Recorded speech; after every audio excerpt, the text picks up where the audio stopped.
Haters to Rumble Channel 2 please. All haters to Rumble Channel 2 please. For haters of Rick Walker, Sanctuary is available in the chat on Rumble Channel 2. Your safe space is on Rumble Channel 2. Thank you for your attention to this matter. Greetings Mavericks and new viewers.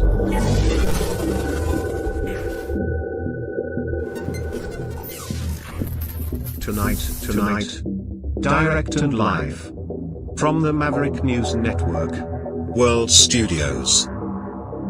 This is Maverick News with Rick Walker. I can feel your anger.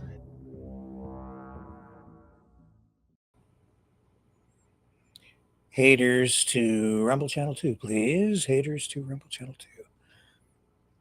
We have a lot to share with you tonight. Welcome back, everyone. Homeless, encampment, tent city. It's a problem facing many communities across Canada and the United States, but it's a more of a relatively new thing across Canada that has really become a bigger problem just in the past few years. So tonight, there is, in my community, a special emergency meeting happening at the local municipal council chambers because there's a really big tent city that has been dismantled, moved from an area down on the Thames River here in Chatham-Kent, Ontario, Canada, to a location just about in my backyard. So tonight, there are delegations speaking, even right now. We're going to go live there in just a moment. And the thing to take note of here is that I don't, in all the people who are on the list of speakers, approved delegations tonight, I don't think there's a single person from the homeless encampment who's on the list. So tonight, as always, here on Maverick News, we give voice to the voiceless. I went to the homeless encampment today and interviewed a couple of the people who were willing to appear on camera so that they could share their stories, their experience over there with me, with you. So I'm the eyes and ears of the public, and I was there for you guys today so that you can better understand what this issue is really all about. We'll get the presentations from the approved delegations over at City Hall, and we'll talk to the people who are homeless to find out what their issues really are. Some of this will just be old hat to many of you, maybe most of you, because we keep hearing these things over and over and over again, all these arguments, all these pseudo solutions, and nothing really ever seems to get us to an actual solution. So we're going to dig into that issue tonight in real time. And we have a lot of delegations over at the municipal offices here in my hometown, which also brings me to Isabel, who is really mad at me because I let her speak. And she didn't choose her words carefully enough, I guess. And so we're in a little bit of a tug of war, her and I, friction. She's really pissed. And so she, is over there on Rumble Channel 2, adding to the tsunami of hate directed at me. That's okay, Isabel. You can do that. I think to some degree being egged on by my excellent, super great friend, Chris, raising wolves. So it's reaching kind of a fever pitch.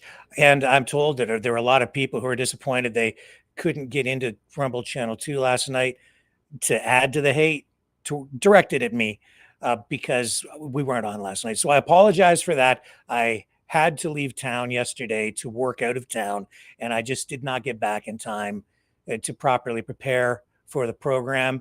And so I just couldn't come on and do the program last night. But we're back tonight. But this brings me back to Isabel. See, Isabel has been kind of hammering on me, telling me that I just don't get it. And, you know, she has this little company called Bubble Gifts, and I think that's what it is. Anyway, she says, you know, I don't get it. I live in a bubble, she tells me. And I haven't got a clue what's going on out there. And anyway, all this coming from Isabel has inspired me to prepare something special for her, but you're going to have to wait until the end of the program. Izzy, because I've got something special for you, just for you. Well, and for Chris, and maybe a couple of other people too, but it's mostly inspired by you, and I hope you enjoy it. It is later on in the broadcast because we've got to get to this homeless issue. Plus, you know, there's other top news of the day today. I hope we get to this stuff too, but this is all going to consume a fair amount of time tonight. All this other stuff, and not the least of which is, oh yeah, there's this guy on an airplane. They had to redirect the flight because he was saying he had a bomb on board, and he was saying death to Donald Trump and Allah Akbar. And we've got the video of that, by the way. Also, what else is there? Oh,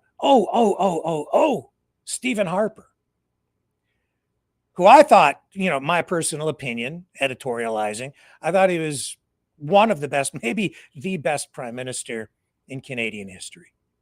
Conservative. And today, what are we seeing from him? He is saying that Mark Carney sought out his advice on this trade war with the United States. And what he had to say about this today might surprise some of you. And it was like a breath of fresh air coming from the conservative side for me, listening to what Stephen Harper had to say. And we'll hopefully have time to at least touch on that tonight as well. So lots to dig into this evening. Stay with me. We're going to come back on the other side, and we'll get into this whole homeless encampment tent cities issue, which is affecting the entire country, and it has come home to roost right here in my backyard, where I'm told I live an insulated, wonderful life by some people, and I just don't get it because everything here is just a bed of roses. We don't have any immigrants here, apparently. We don't have any drug problems. I just don't know what the hell is going on. Oh, except that there is this whole thing in my backyard. See you on the other side of this. You know, someone very profoundly once said many years ago that if fascism ever comes to America, it'll come in the name of liberalism.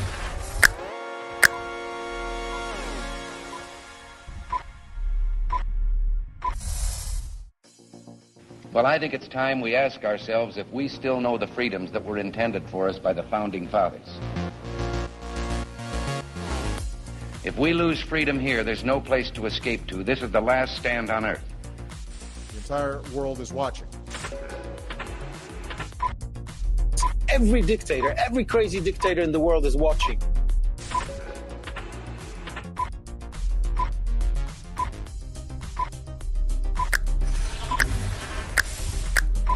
The world is watching. On TV. The entire world is watching. On social media. But the entire world is watching, and yes, they are seeing what we have apparently bravely been willing to say that others are thinking. Stand for freedom. Literally stand for freedom. Let's get this done. The entire world is watching. We're at war with the most dangerous enemy that has ever faced mankind in his long climb from the swamp to the stars. Maverick News. Maverick News. Maverick News. Let me have more control of my own destiny. The world is watching.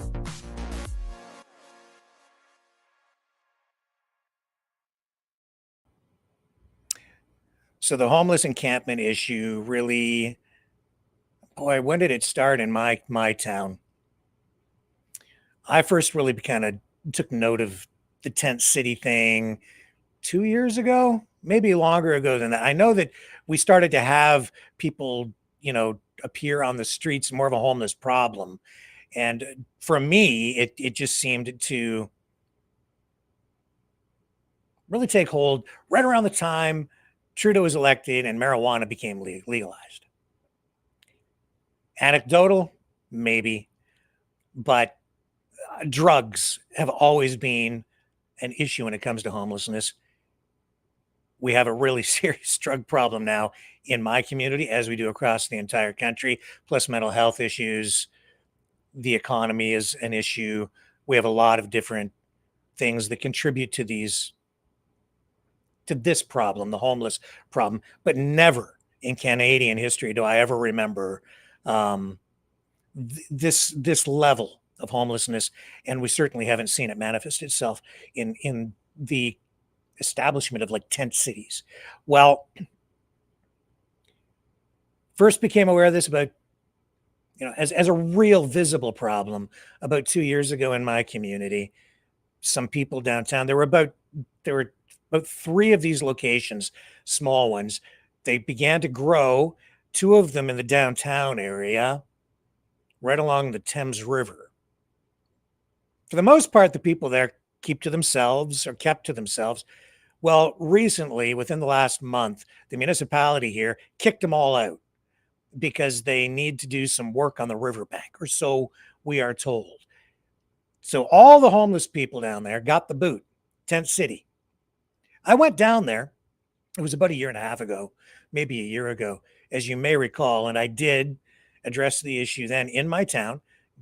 Just spoke to some people who were living in the tent city community, the encampment, and it was enlightening. Not surprising. As a journalist, I've dealt with many different stories regarding homelessness over the years. This is a little bit different, just because of the tent cities being established. Anyway, they all got the boot, and within the last few weeks, they've been reestablished. They moved them all to a place right next to a water treatment plant, which is in my neighborhood. It is like quite literally almost in my backyard. So my neighbors very upset, the whole neighborhood up in arms, a lot of concerns, a lot of different people with different views on this. They're all down at the town hall here right now. This is going on in communities right across the country. That's why I bring it here to you tonight live, because what's happening here has been happening and continues to happen in small towns, big cities, medium-sized cities. It's everywhere. It literally is everywhere. And it has come home to roost right here in my community. And how we respond, I think, is also a reflection of what kind of human beings we are. So let's go right now live to Chatham-Kent Council offices. Here we go.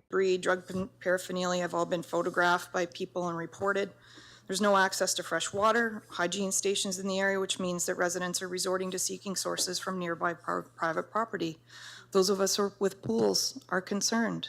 We don't want to see anybody harmed on our property, but we understand that could happen. It's realistic. Our property was broken into last year. There was no homeless encampment, but fences don't keep people out. Right? Our pool pump was stolen. It's accessible even if you lock. Requests by several Ward 6 councillors for a stakeholders meeting were deemed as unnecessary. We reached out to our MP and our MPP. People began to feel powerless and disrespected. We were labeled as NIMBYistic, which is kind of ironic because as the people closest to this encampment, we're seeing this crisis unfold and escalate daily. It's not going away. The news said probably temporary. They're going to go to the tiny cabins. They're not. There aren't supports for this clientele. We're failing them. In another part of our city, they set up tiny homes just in the last few months as well. We have a bird's eye view but and a constant reminder that it's probably going to get larger. This encampment's not getting smaller. Rock Mission's Who to Call list includes direction to 311 for the cleanup of needles, sharps, garbage, abandoned belongings, human waste. It also offers useful numbers for non-emergency police and community paramedics. Rock Missions is helping the people there. They also helped them move what they Nobody could. was prepared to address these obviously the downtown area predictable to this new location. Situations that we might encounter. We've missed an opportunity to educate people, to mobilize for advocacy. We are despairing for the future of that space and of the people that are living there. We had to lobby long and hard to get this meeting. It should have been different. We should have felt like we're part of helping, not feeling like we're the enemy in a situation which is terrible for all. We need to put pressure on the province, and without data, they're not logging 311 calls. We can't speak to our need if we can't prove what our need is. I'm not going to harass City Council by calling you every day and not have a log of why this is important. Data speaks. We need to contact provincial. We need to rally the troops for our municipality, for our people. And I'm not asking you to take sides. There aren't sides, there's just people. We're people too. We live there. We could have been included. That's time. We weren't. Thank you. Do better.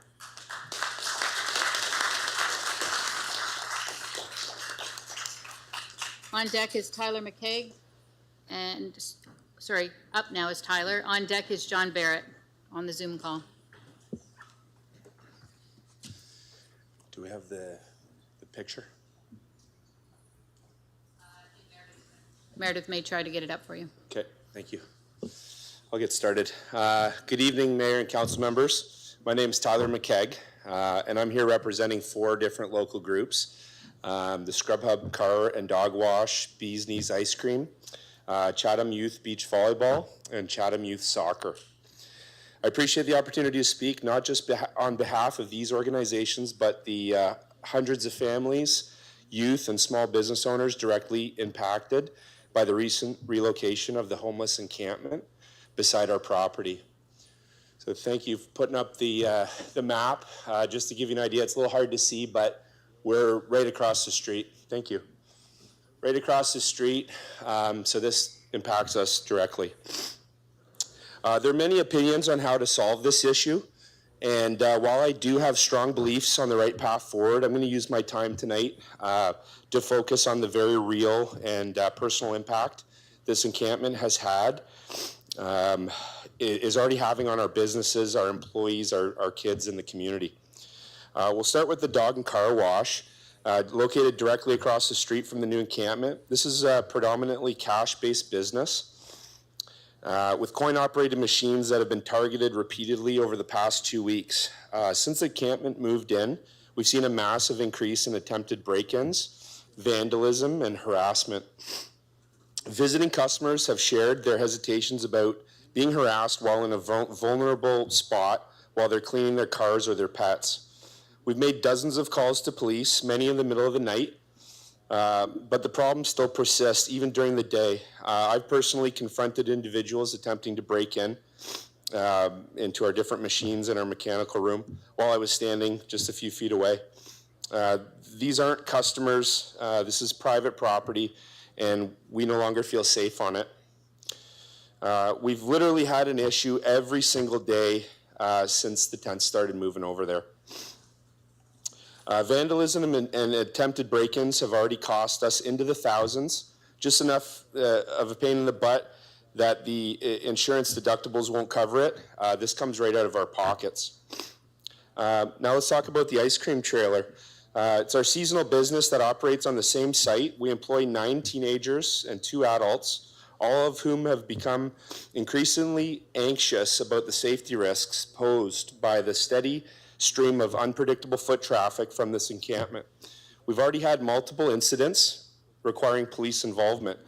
As a result, our sales have dropped significantly. This is supposed to be our busiest and most profitable time of the year, and instead we're considering shutting it down to protect the kids that work there.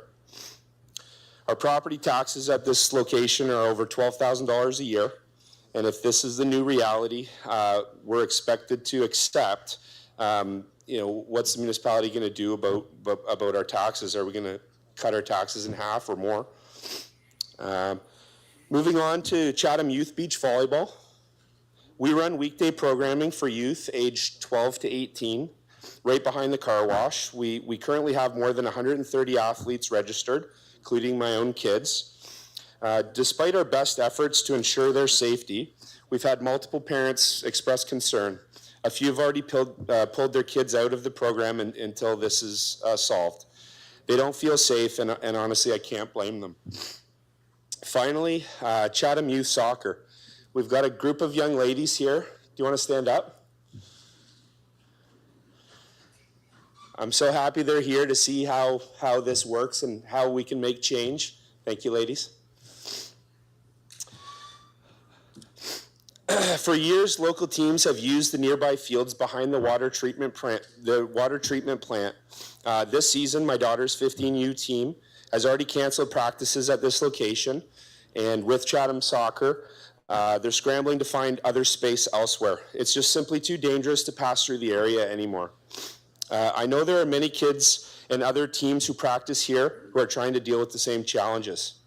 Many kids from the surrounding neighborhoods walk to practice, which is also not an option anymore.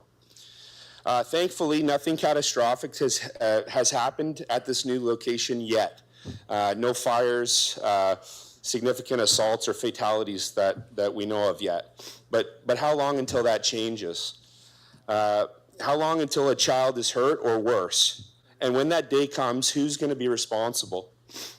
On a bright note, the police response has been swift and very professional in all situations. So I want to thank them for not having to resort to vigilante justice yet.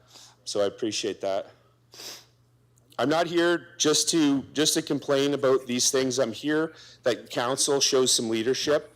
If we as a municipality don't have the backbone to address this issue quickly and permanently, then what message are we sending to other young families, entrepreneurs, and volunteers that are trying to build something here?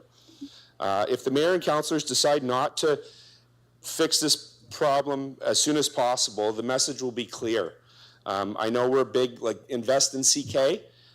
This is showing guys like me and many others a different story. Speaking on behalf of all these groups that are actively investing their time, money, and energy, I urge you to act. If we want Chatham-Kent to be a safe, thriving place for kids and families, then we cannot allow encampments to take root beside youth programs, small businesses, and residential neighborhoods. This needs to be addressed immediately before the problem gets bigger or someone gets hurt. Thank you.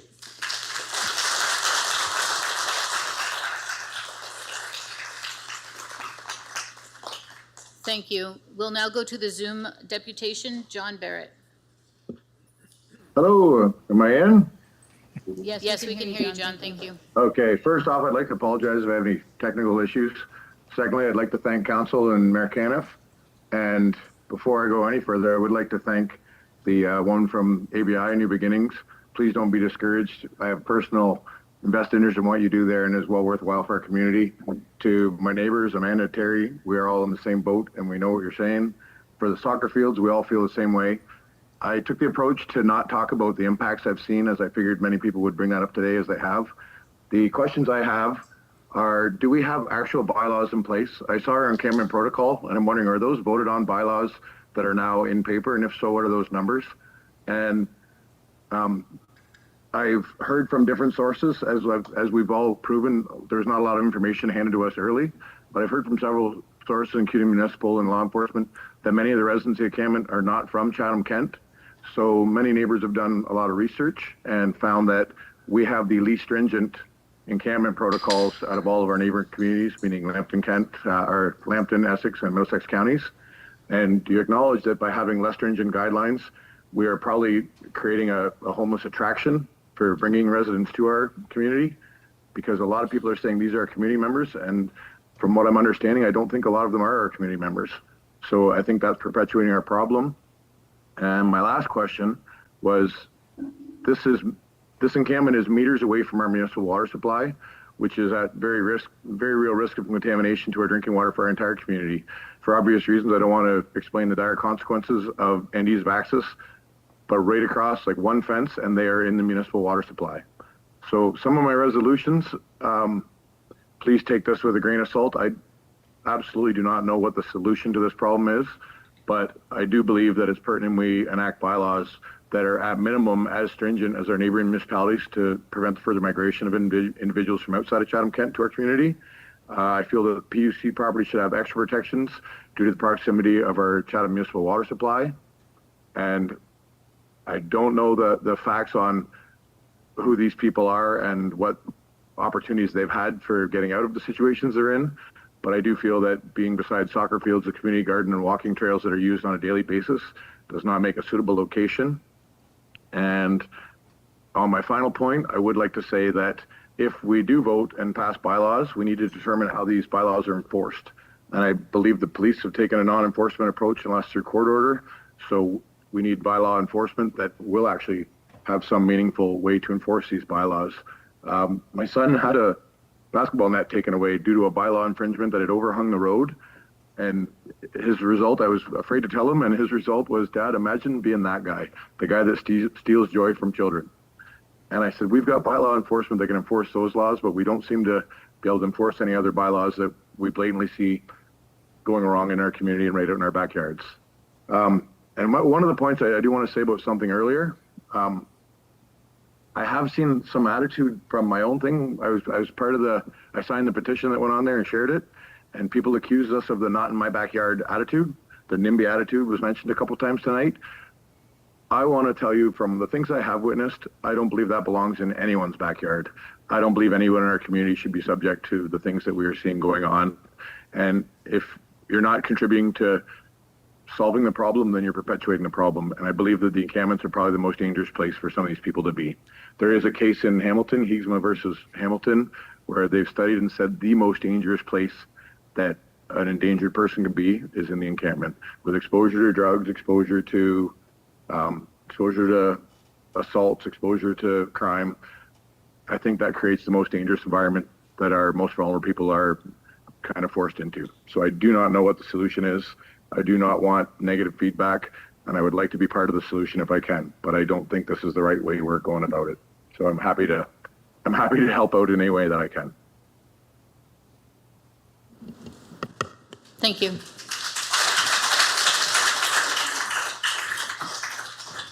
And just to read into the record, we had 11 deputations that were sent by email only from Brandon Ball of the Alzheimer's Society, Christine Hewlett, Corinne and Mark Eastcott, Canadian Shelter Transformation Network, Ken Bell, Cody McPherson, Laird Brush from Westover, Robert Giannoli, Sandra Jones, Sherry Saunders from CK Community Health Centers, and Salik Lotham. And I also wanted to mention that Council, I forwarded you a deputation this afternoon that was forwarded to me to share, and efforts to be transparent. I emailed that to Council today, and I did receive a list of the signatures, unconfirmed, but there were 1,840 signatures, 1,440 unconfirmed Chatham-Kent addresses, and 400 unconfirmed signatures from outside Chatham-Kent. Thank you, Mr. Mayor. Thank you, Madam. Okay, so. And I want to kind of go a little over why did we do this? Why do we have a special meeting? And, you know, I took some notes, but I think that to summarize it most is those 28 deputations. We've heard all sorts of varying degrees of opinion and thoughts on this, the biggest issue we face in Chatham-Kent, housing. How do we make sure everyone has housing? The basic rights, how do we provide basic rights? We've heard all that. And I wish I could stand here tonight and say, we've got the solutions. Let's do it. Let's fix it. The world is trying to do that. And as we meet here, the purpose of this meeting is to move ourselves down that continuum a little bit to say, how do we as a community get a little better at doing what we're doing? And we strive, ultimately, the solution is housing. House everybody. And how do we get that? How do we get there? So I want to thank the 28 people that took the time to do up their deputations. I want to thank each and every one of you for showing up. I want to thank each and every one of you for listening in online to hear this discussion, because it's so important that we have it. And it's an opportunity for us to talk and hear different opinions, but as well, we're going to have an opinion or a presentation shortly that's going to talk about kind of the specifics of things. So we can make sure we're all falling back on the same actual facts. We've heard a lot of great things, deputations. So at this point, we had to do a few things to make sure that we can actually proceed on with this. So we had no time for report and recommendations for the public to see, therefore asking council to waive notice on our motions this evening. This requires a 2/3 vote. Can I get someone to move the, Councillor Finn, Councillor Anderson second? And any questions regarding that? Seeing none, we'll put it to vote. Councillor McGrail? Yes.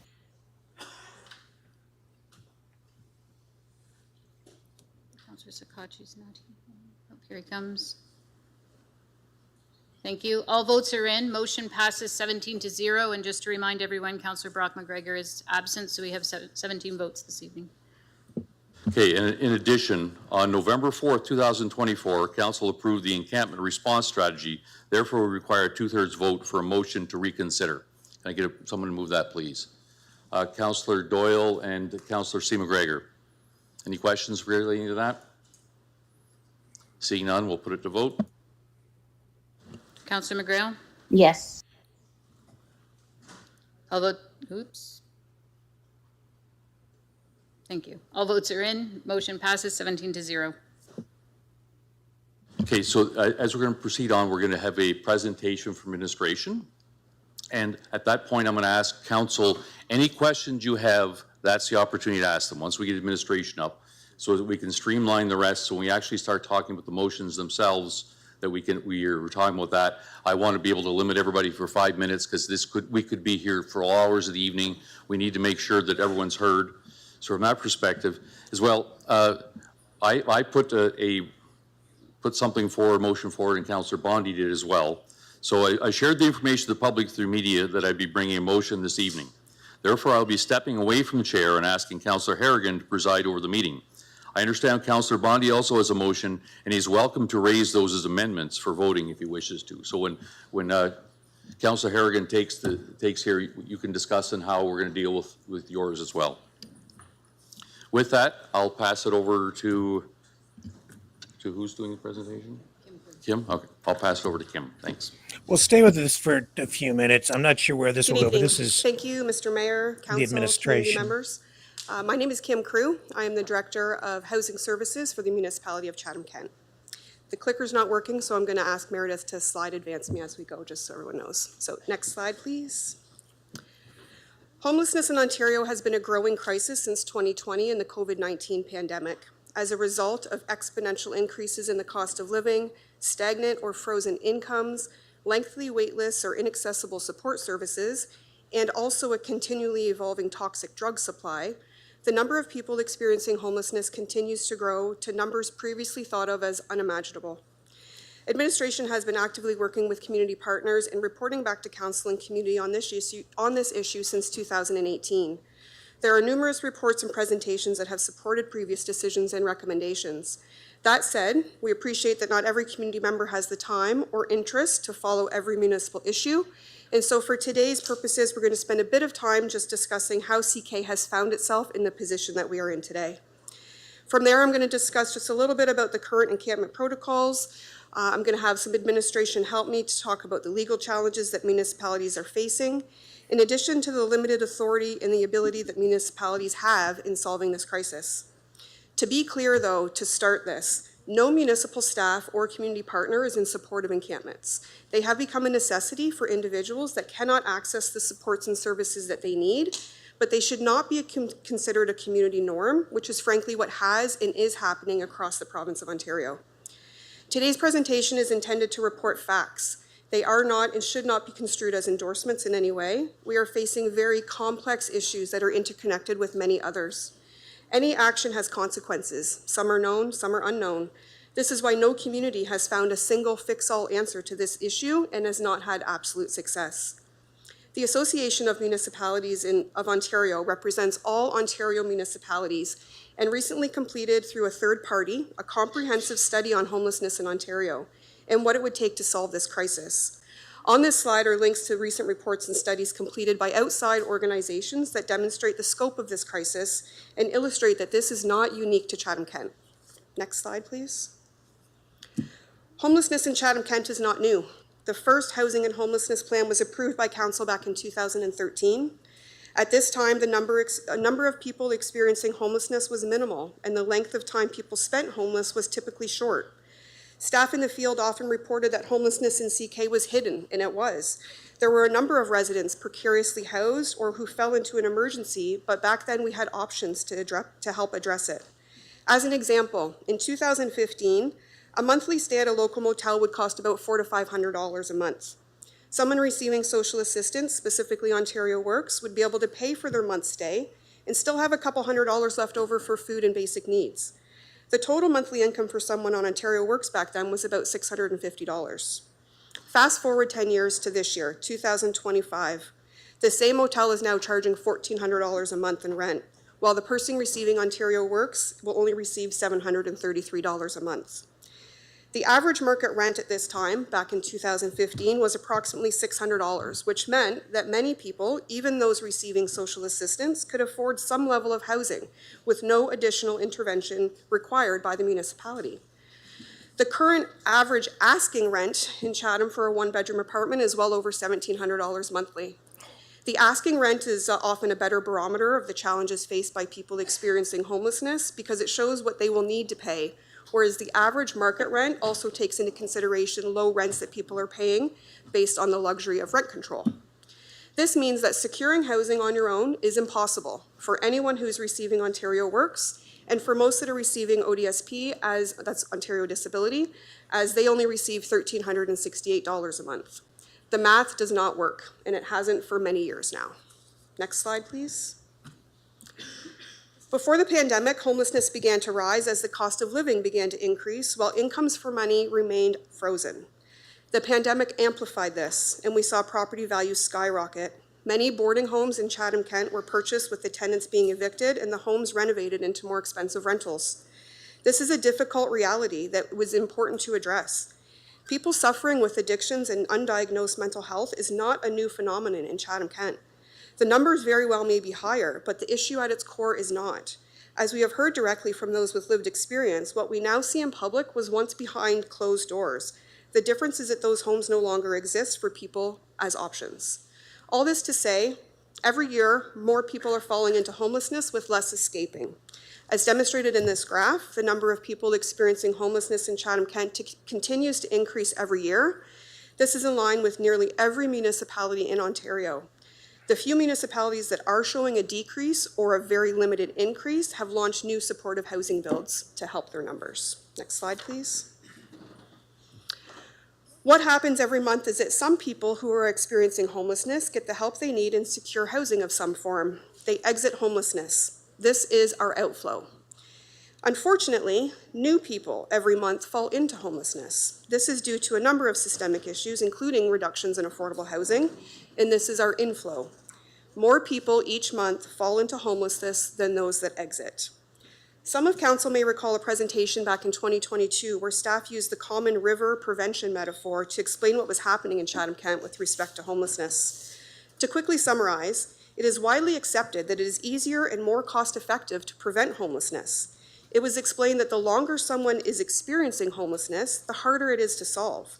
Council is aware of success stories. Many of you have toured Victoria Park Place and other programs and have seen for yourself the hard work and dedication that staff, partners, and residents are putting into resolving their emergency. You have heard the deputations that supported this work at many other meetings from people who have received help and from community partners who have seen the results. But that doesn't mean that we have been successful in Chatham-Kent. Encampments are societal failures. Not one agency, not one level of government, nonprofit, or community group can solve this alone. Encampments involve people with very complex needs that our agencies have been unable to resolve. Some individuals in CK encampments have been there a short time, and they've advised that they're waiting for cabins and they are counting down the days hoping to get one. They may have a spouse or a partner, they may have a pet, and as a result, our congregate living style shelter was not accessible for them. But there are also individuals living in our current encampments that have been living outdoors for years.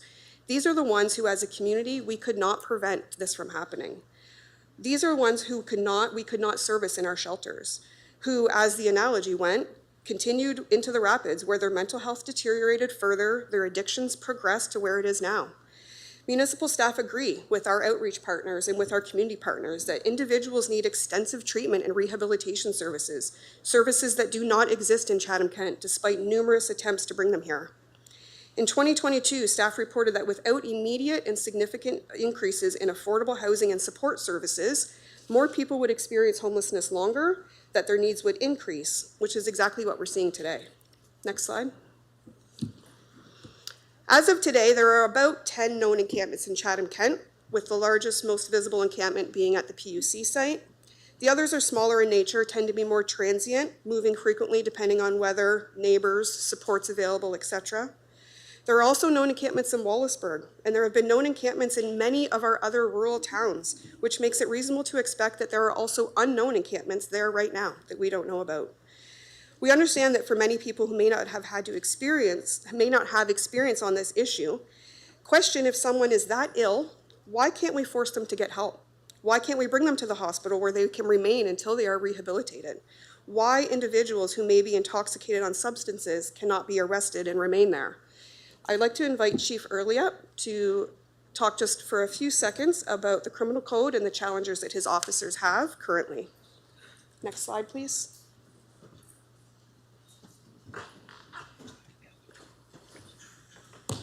Thank you, Kim. Mr. Mayor and Council.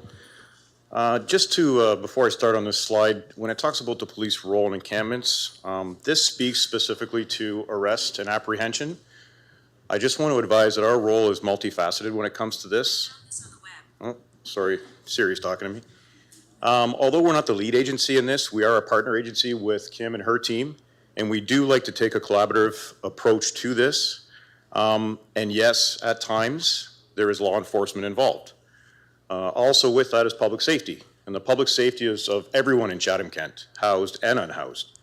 But when you speak about law enforcement, some of you at council have heard me say this, maybe some of the people that are here tonight, this is not something we are going to arrest our way out of.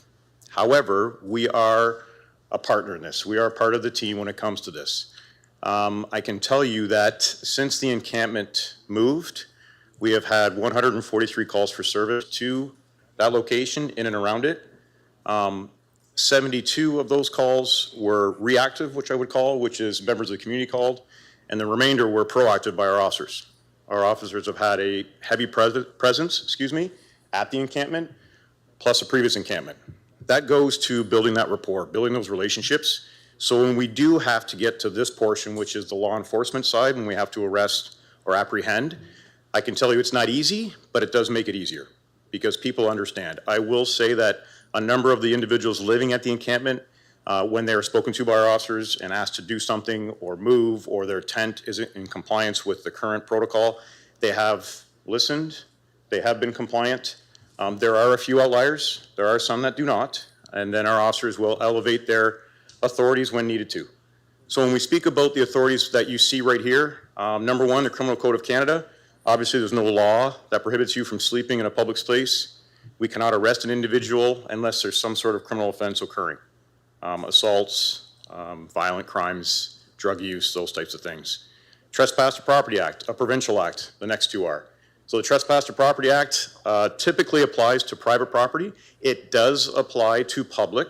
I do want to caution everyone before they start writing that down, but it has to be an unauthorized act that's going on. And with the current protocol that's in place, what's going on Grand Ave, Trespass to Property Act would not apply unless there's something else that occurs. And then our officers would use Trespass to Property Act. They may go to the Criminal Code of Canada.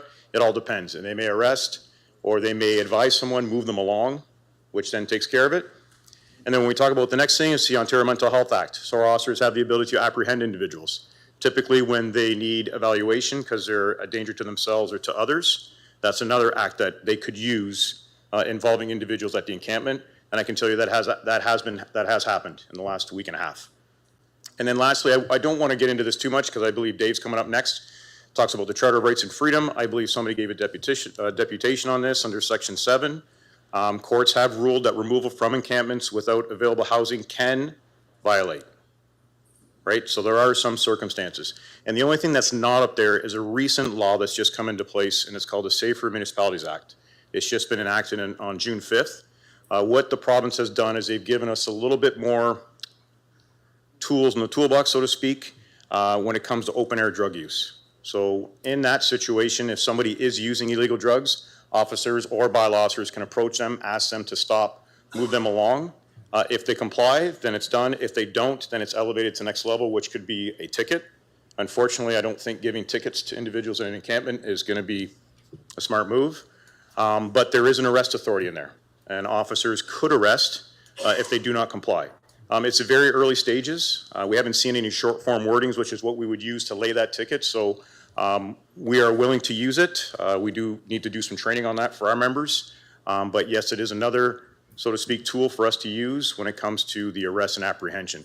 But again, I just want to preface that, you know, we take an engagement first approach. I mean, we need to balance enforcement with human rights, especially when there's social realities that are being faced with some of our homeless people right now. So I don't know if we're doing questions now or after, Kim? After? Okay, thank you very much.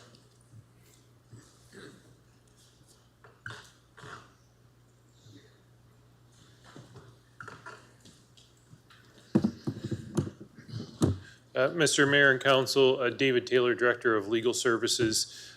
Just as a bit of a supplement to the Chief's comments there, I wanted to make sure that the public in hearing this discussion was aware of the laws surrounding encampments and really some of the restrictions that municipalities face. Legal components of this are just one component, but it's important for citizens and council to understand in these discussions this constraints on approaches that municipalities can take because of a series of cases that have been decided in Ontario and across Canada.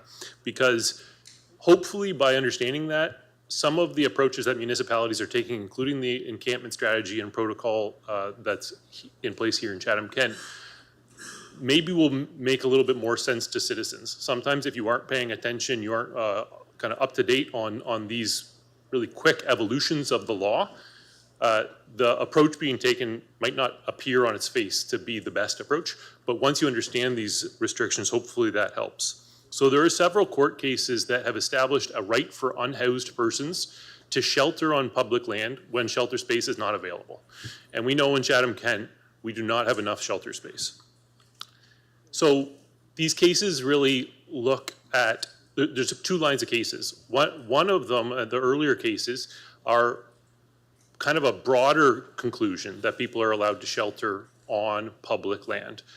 There is actually one case from Hamilton that was referenced tonight that was very explicit in saying that the right to shelter is only an overnight right. That's the only right that unhoused persons enjoy. But that's not the only case. There are competing cases, really. Other cases in other parts of Ontario and across the province have actually suggested that even a right to shelter may exist during the day as well. So I just wanted to be clear to people that there's this case in Hamilton that gets referenced. It's not the only case, that there's other cases as well, and that those are competing cases. A lot of people maybe who don't work in the legal world as well would think, well, the Hamilton case is the most recent case. As a result, that's the law. That's not the way the case law works in Ontario either, or in common law jurisdictions. We have multiple different decisions that are somewhat inconsistent with each other. They're all decided on their individual facts. And they only really apply to that fact scenario. And if another fact scenario comes up, you might end up with a different result. What we have now is multiple decisions at the Superior Court level, but those decisions haven't gone to the next level of an appeal court. In Ontario law, when you get appeal decisions, then you have a much stronger kind of understanding of what the law is. And so hopefully at some point, some legal case will get up to appeal level courts in Ontario about municipal encampment obligations, and that'll give us a much better direction. But as of right now, the municipality and council and administration are stuck with these competing cases and trying to apply these rules or these kind of obligations that we owe to unhoused persons to our encampment response. The core of all of these cases really gets to a question of whether or not the application of existing bylaws would breach the Charter of Rights and Freedoms. So the Charter of Rights and Freedoms is kind of the fundamental rights that each of us as Canadian citizens enjoys. And these cases do an analysis of under Section 7 of the Charter. That's the right to security of the person and life. And they actually conclude that just like in Chatham-Kent, there's bylaws that prohibit camping in parks. It's not that we don't have a bylaw that says you can't camp in a park, we do. The question in those cases is, can those municipalities, and by extension can Chatham-Kent, apply those no camping rules to somebody who's unhoused, who has nowhere else to go? And the courts say doing so would violate their Section 7 rights, their right to protection of their security of the person and their life. That's why we run into this problem, to where, while we have bylaws, we're then constrained by these cases that say applying those bylaws, trespassing people off of those properties would violate the Charter, and as a result, you're not allowed to apply those bylaws. That's the crux of why we have an encampment protocol, rather than just telling people get off the parks like we could, or like you would think we could from the bylaw.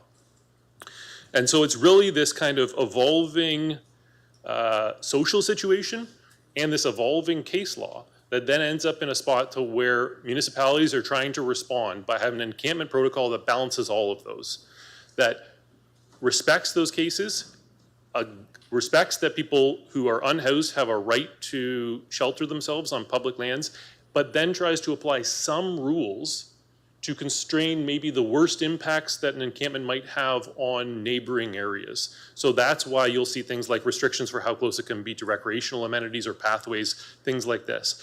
The caution, though, is we can't have so many rules that practically there is no public lands available to somebody to shelter on. That's the difficulty. That's the balancing and crafting any of these responses. Again, this isn't unique to Chatham-Kent. I can tell you we're connected in the municipal legal world to municipalities across Ontario discussing this exact same issue, having these exact same difficulties in trying to craft a response. So with that, happy to answer any questions later, but I'll turn it back to Kim.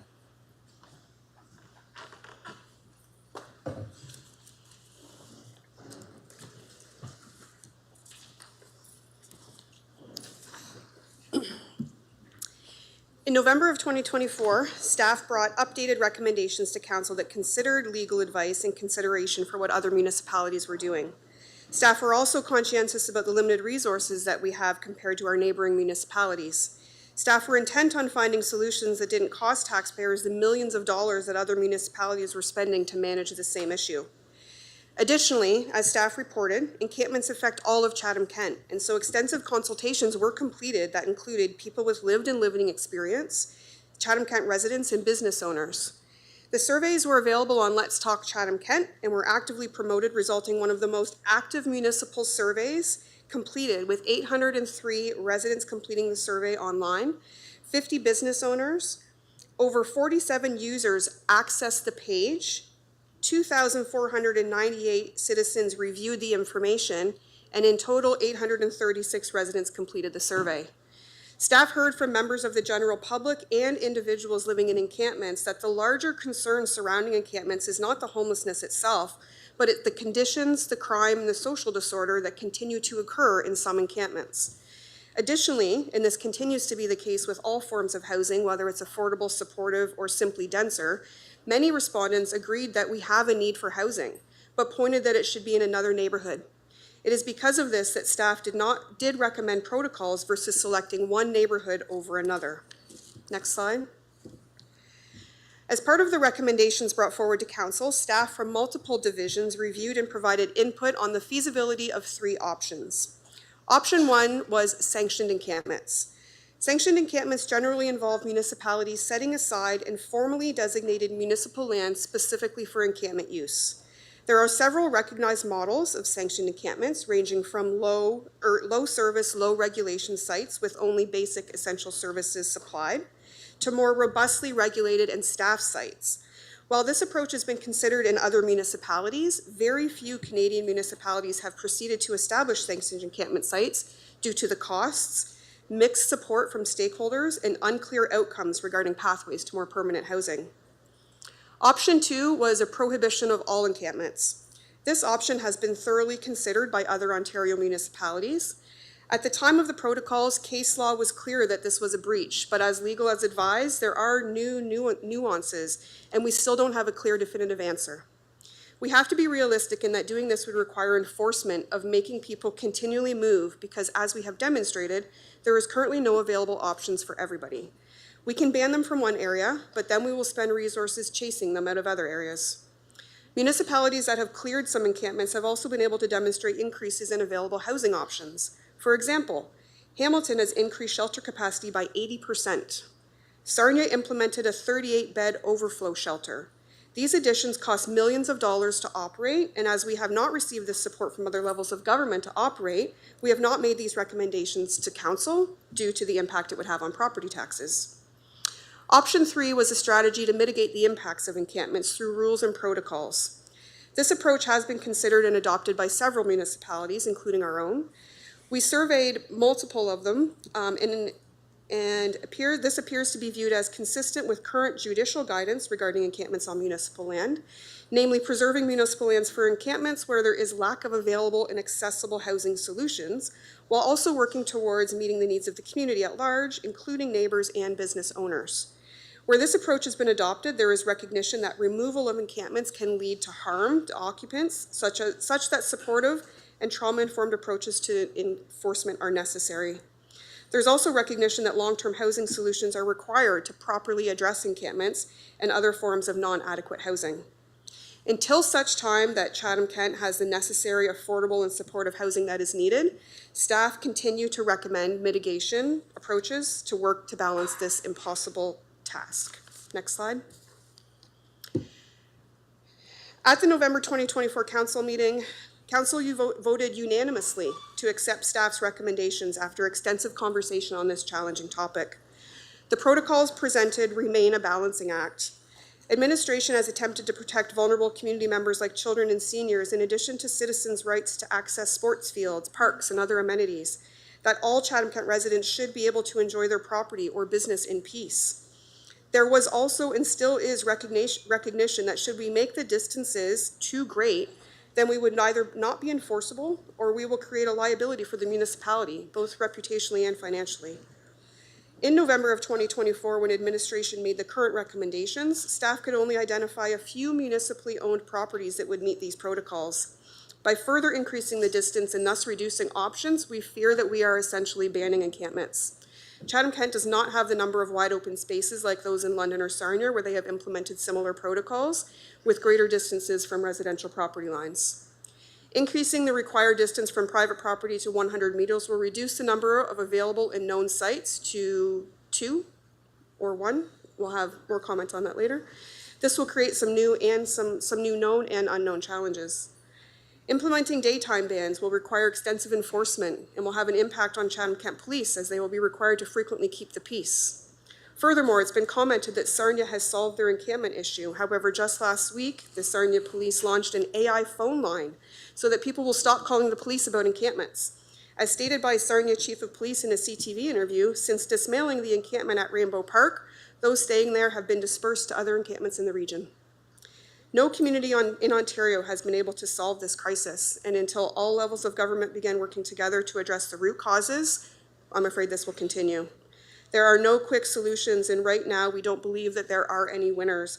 Whether the encampment is near your home, near your business, or you find yourself on the opposite side of this conversation and needing help, this is truly an unacceptable reality in our community.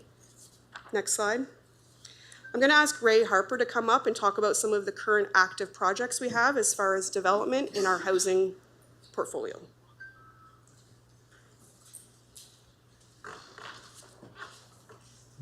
Okay, I'm going to pull out of this for the moment, take a little break, and then we're going to take you inside the biggest tent city that we have in this municipality. Don't go away.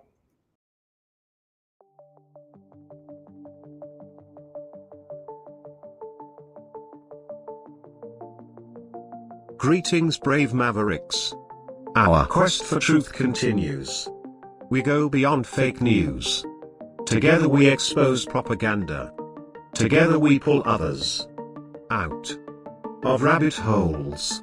We are maverick thinkers. We are all unique individuals, defenders of individual rights and freedoms, credible, trusted, grounded in reality. Maverick News. Maverick News. Defending free speech. Free speech. Donate at freedomreporters.com. Do it now. Tomorrow may be too late. Maverick News. The world is watching.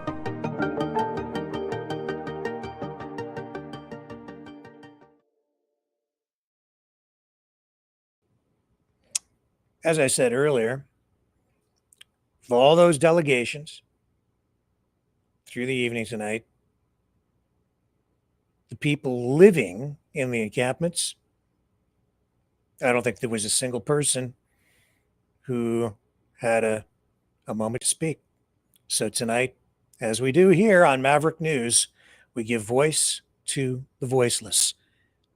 I take you inside Chatham-Kent's biggest tent city now.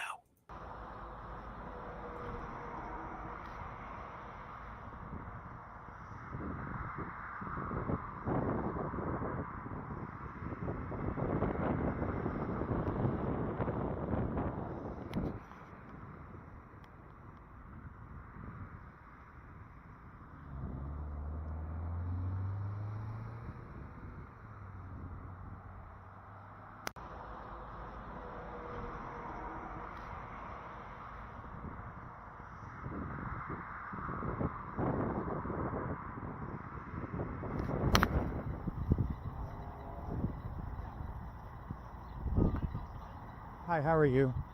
My name is Rick Walker. I'm with Maverick News, and I'm just wondering if maybe I could ask you some questions about, I think there's a meeting going on this evening. Yeah. Is there? Apparently, yeah. I actually live in the neighborhood over here too, but I wanted to see if there was somebody who maybe I could talk to. What's that? Well, I just want to know, like, I know that the city asked you guys to leave. Hi. Hi, very nice to meet you. Nice to meet you. How are you? Yeah, I'm okay. Do you live here as well? I do. Yeah. So I'm curious, why did you pick this spot? Because I think there's probably like less support and stuff here, right? The move in general cut off a lot of our supports, which I'm not going to lie has become very dangerous in the heat. Yesterday, no one dropped off water. A lot of people got very sick, or it became very dangerous. However, the reason why we picked this spot is because of the lack of spots available in the town that actually fit the requirements and limitations that they placed upon.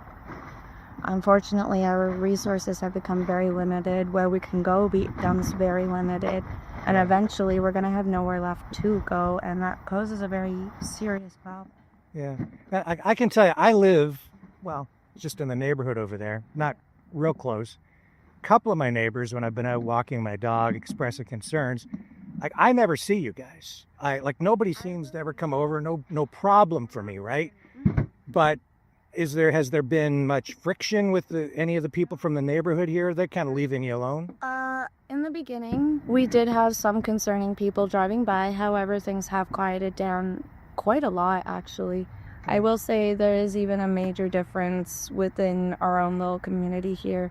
From the last spot, as we have more space, we're stretched out, whereas the last spot became very hard as we became overcrowded. We were quite literally on top of each other. We had no space. Here we're spread out. We have more privacy amongst our neighbors. It's kind of quieter here too, right? Their water is full. You get water in here. Yeah, the water is very rough. It's almost a tease being next to a water plant and being musty and hot. So you can't get water here? Or it's hard? Even though there's a place over there to... Unfortunately, the stigma against the homeless is very rough and has some severe impacts on people who are just genuinely trying to get by. Yeah. I mean, it's always a complex problem, right? Because you've got a lot of different issues. So in your view, what is it that is, well, what are the problems that have created this? Because when I moved to this town like 30 some years ago, there was nothing like this. I feel like there's a lack of compassion, a lack of knowledge as to what really is going on. It really boils down to a lot of people see reactions but never really ask why. If all it takes is just maybe even 10 minutes of your time and a little compassion to come down, even ask just one person down here how they got their start. I promise you, not one of us genuinely started off thinking that this is where we were gonna. Yeah. Yeah. I mean, it's a combination of things, right? It's like sometimes mental health issues, people just losing jobs, family supports, drug issues, right? I lost my job and lack of housing. And for the past 3 years, I have had severe issues finding housing because unfortunately, the impact of homelessness and finding housing is the longer you go without landlord references, the harder it is to be accepted into an apartment. Right. So essentially, the longer you've been homeless, the harder it becomes to stay somehow. I can understand that because you have basically no fixed address, no place for anything to be mailed. How do you even register as a participating member in society when you can't get registration for something or go to a government office and get a piece of ID? Because where do they send it? Well, over to the place where I'm living in my tent, right? Your birth certificate and a bunch of stuff got stolen. Like, I don't have a health card. I have a license. I don't have it on me. I actually leave it at my mom's because if I take it with me, it gets stolen. Yeah. So without that, like, you can't do anything. I can't go to the doctor because I don't have a health card. Yeah. Right? Yeah. So, you know, when I talk to people, and I'm no expert on this, but as a journalist working many years, like 40 some years, right? Occasionally I touch on stories like this. It just seems to me that politicians, community activists, they'll say, well, we just have to build more houses for the people, but that's not really the No, it just solution. continuously builds and builds with the bills. It's a cycle that hasn't been broken yet. Yeah. In all honesty, it comes down into insanity, doing the same thing over and over throughout history, expecting a different result. I'm surprised we haven't gone back to 2008 with what happened to Detroit at this point with the way the economy is going, honestly. Yeah. I'm sitting here waiting for, like, where's my dollar house? Yes, that's right. Yeah, we shouldn't laugh about it, but it's true, right? Yeah. If you really look at what's going on with economics, even these tariffs, like, what worse timing for them? Right after the pandemic, even, and a war going on, like, things are not getting better, and we definitely need to acknowledge that. Yeah. So what was the purpose of tonight's meeting? Is this just so people can express concerns? And I know there was some sort of a petition going around that I heard about. I heard it got like 2,000 signatures. I don't know if that's true or not. And what is the petition asking for? I don't know. Essentially the removal of us. To get you out of here. We don't have anywhere else to go. And that's where we waited a year. Yeah. A lot of people's stuff got destroyed. I know a lot of people are We missing lost things. a lot. Like, they threw a lot of stuff out. The city did? There, it got thrown out. Yeah. And then we had no way to move it. We were doing trips back and forth. And with between the rain and the heat, a lot of people had to leave everything behind because I it left just couldn't be everything. done. I left everything. Yeah. You just left everything there? I couldn't bring it all. Because you didn't have any way to move it, right? No, you didn't have a truck. Rock missions could only move so many people, right? Yeah. And we only had so much time. Yeah. Like, But those people at Rock Missions, I think they're generally pretty good people, right? They've been do helpful. as much as they can, but when you have only a handful of people, I know a lot of people only saw maybe a handful of tents at the last location, but you also have to understand there could be 4 or 5 people per tent. We had well over 100 people there at once. Yeah. It's not easy to move that many people and just we all kind of helped each other. Yeah. The tent city is now located in a suburban area, a middle-class neighborhood where residents are concerned about safety and real estate values. This online petition has generated over 1,800 signatures from local residents who are demanding that the municipality take action. If you read through here, you'll see that they are requesting all kinds of regulations, rules for those who are sitting in the park camping in these tents. They're demanding that there be no open fires, barbecues, or combustibles, that they want the pets all leashed when outside of shelters, and they want muzzles used on dogs. They want tougher action taken on issues like garbage. But if you really dig down into it, what they're really asking for here is that the municipality move the encampment to what they're calling a more suitable location. It's a struggle here every day because in the summer you're getting the sun beating down on your tents, right? It's really hot. We go from one extreme to the other year after year. We go from extreme heat, worrying about heat. The winter, I froze. I was on the ground with Jeremy, like we were freezing. How do you that was the thing. In January, the depths of winter, I'm like, how are these guys even? We had nothing. And the laws that are placed on us make it that much harder. Like we're supposed to eat, but we can't have fires. Obviously, we don't have access to oven. Right. Like even a community center with a cook area would be helpful if we had access to that, but we don't. And then every time we do, you can't cook there. Like it's limited. Yeah. You don't have that much either, right? Yeah, like I go there a lot of times and they actually are out of things. Like the funding. Yeah. There's no funding. Yeah, they cut funding ridiculously. And I understand that a lot of people find that the harm reduction program is more of an enabler, but being out here and a non-user on top of that, witnessing what has been going on to my fellow neighbors with these budget cuts, it's dangerous. Yeah. It's very dangerous not having access to these, or just basic things like a shower or a bathroom, right? Well, not only that, but porta john, but it's fucking disgusting. They don't clean it enough. It's for so the gross. people. And I know that a lot of that is from people here, but like it's not everybody's fault, walking by, right? Yeah. Like there is some people that don't use it appropriately, maybe, but like that's not all of us, right? Yeah. And how do you even access health care? Because you go to the hospital, they don't really do anything. If you don't have an address, essentially no address, no insurance, you're not really. You can't even go to a walk-in clinic. I think they charge $15. For not having a health card, and a lot of us don't even have access to that kind of money, let alone having the prescriptions that they. So it creates this like spiral down, right? Yeah. Because you can't get help, you can't get health care. If you become ill, you're going to become more ill. Exactly. That makes it wounds or cuts, like they can't comes get down treated. To self-medication out here just to survive, and that's what people don't understand. I'd be careful that people are. Yeah. It gets worse as you go down. So the people who have come, some of the community leaders who have, maybe tried to address this, do they really address some of the issues that I've been talking about? Like, how do you get a place to mail something, or how do you get integrated back into the communities so that you can find a job? That we could use like an address for all of it. Like not even all the work often as they can, but the lack of support, But they don't maybe even understand really what you're facing, right? Yeah. I'm trying to understand it either from what I get. They don't really care. Yeah. I have actually had officers me to my face when I tell them, you don't understand. And I've had officers laugh at me and go, you're right, and I don't care to. Yeah.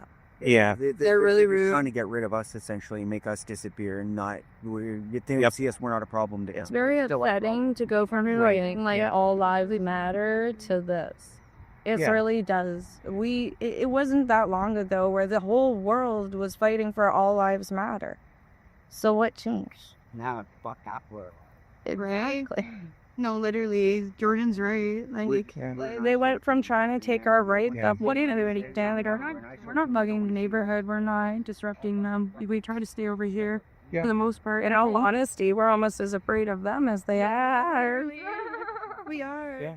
From getting cans and food and garbage thrown at us every day for a year straight. Trust me, we don't want to associate with those people. Is that what's been happening? Some people, Yeah, we get people drive by throwing stuff. They honk the horn all night, screaming at us. A lot of us don't get to sleep because of it. And if you really think about it, lack of sleep, lack of food, what does that cause? Instability, mood swings, aggression. Yeah. It's all just a ripple effect, essentially. Yeah. It really, what goes on out here, to be honest, is no different than what goes on behind closed doors back there. The only difference is they have solid walls and we don't. They get to go home at the end of the night. Yeah, we don't. Yeah. We have to stay and deal with it. The encampment brought a sense of stability. Yeah, it was like a family. We had somewhere At least this is your community. This is your neighborhood, right? Exactly. It's no different than being down in the projects in some ghetto, you know? It's just our ghetto involves tent. Yeah. But we are a community. We help each other out. We really do. Like, we try to. I mean, it's no different. Yeah, not everybody's gonna get along, of course, but we have our moments. But yeah, everyone has a bad day. The thing is everybody gets to hear everyone's bad day out here. You know? Do you guys, are you on the delegation list tonight? Anybody speaking at the meeting tonight from here? Not to my knowledge. I didn't even know about the meeting. No? I'm under the impression that we have very little support. A lot of us don't have phones. We don't have a way to hear about things like that. Yeah. And of course, we don't have a whole lot of people. Yeah, we just get on this. I'm sure we'd stand up there and just get attacked. Like, I'm sure if we did go. And that's what it feels like. A lot of us don't want to speak out because we already know, like, even you see those people out there panhandling as good. I go panhandling every day. How many times have they come back? I made $30 yesterday and I sat out there all day in the heat. Yeah. All day. And it got stolen from me. A lot of emotional and mental strain, you know?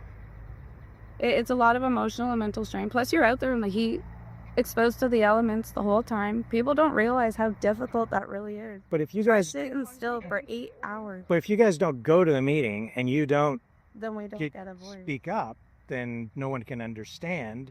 So It comes down to, will we really be listened to? And there is a difference between someone hearing and listening. Yeah.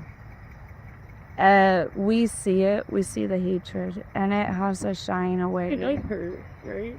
We feel that there's no compassion. Like, even if we do speak up, it's not going to make a difference. yeah, it hurts, right? Very. And just like to go out all day and like work hard, or like, you know, it's not working, but like trying to do something, and then people just take it from you all the time. You can't even enjoy something because it's gone.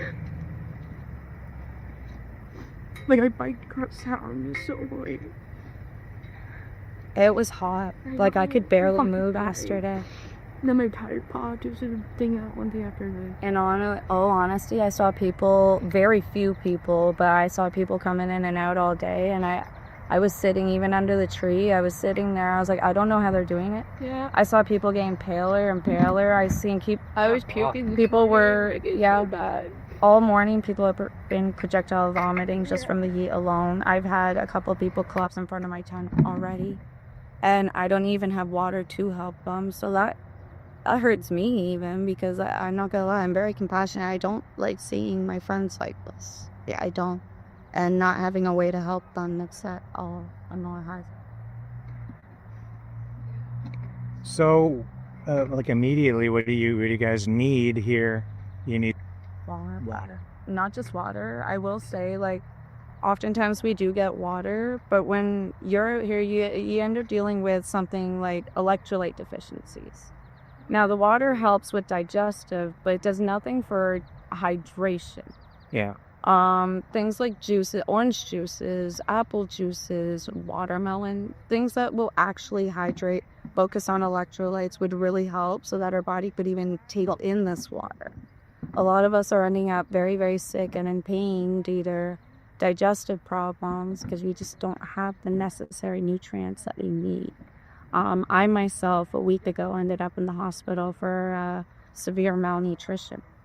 Yeah. And even then, I was getting as much as was coming by, and it got very dangerous and I starved.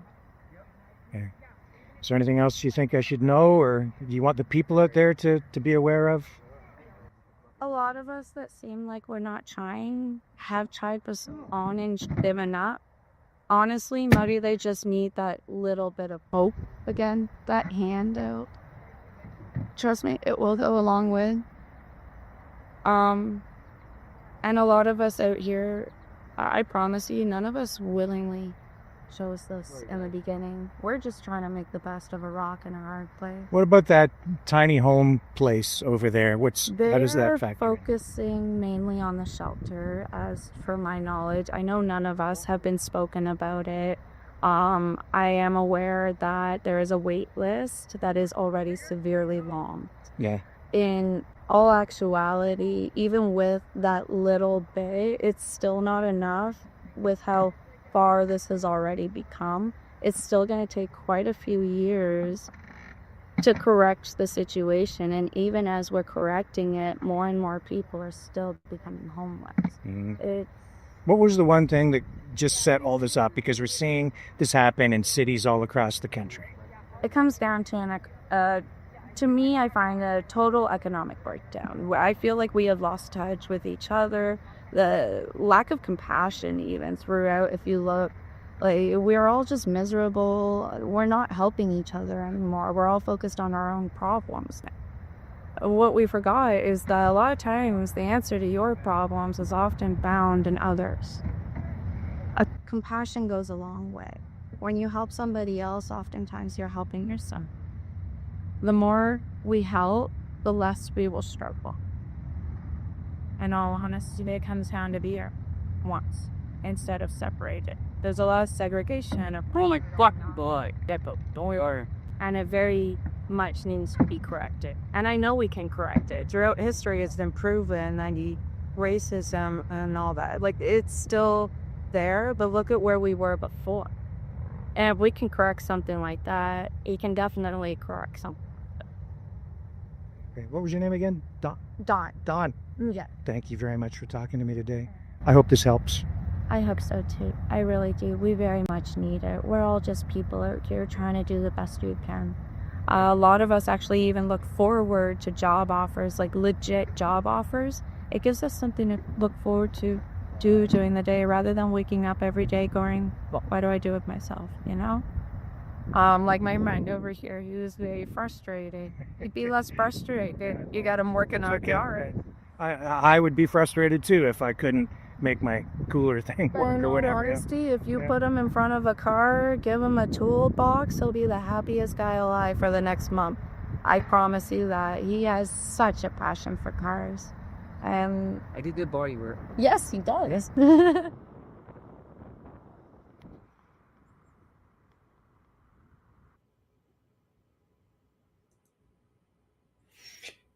That Dawn, she's smarter than you might think.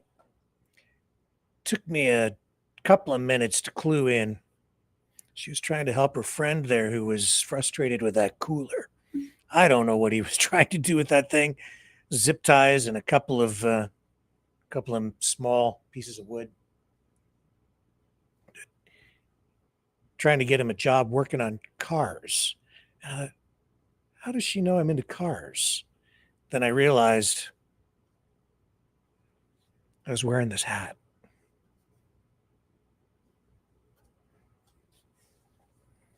But she wasn't asking for herself. She was trying to get her friend a job. She was thinking, they're helping each other over there.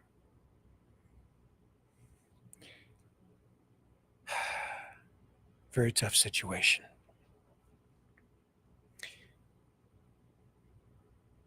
And I didn't hear anything tonight that made me think that this is going to be solved. I'll be right back. You know, someone very profoundly once said many years ago that if fascism ever comes to America, it'll come in the name of liberalism.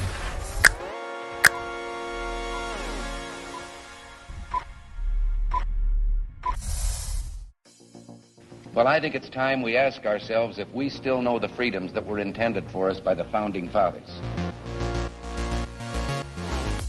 If we lose freedom here, there's no place to escape to. This is the last stand on earth. The entire world is watching. Every dictator, every crazy dictator in the world is watching.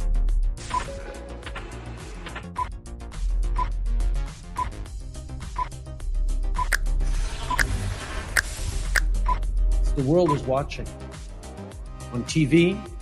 The entire world is watching. On social media. But the entire world is watching, and yes, they are seeing what we have apparently bravely been willing to say that others are thinking. Stand for freedom. Literally stand for freedom. Let's get this done. The entire world is watching. We're at war with the most dangerous enemy that has ever faced mankind in his long climb from the swamp to the stars.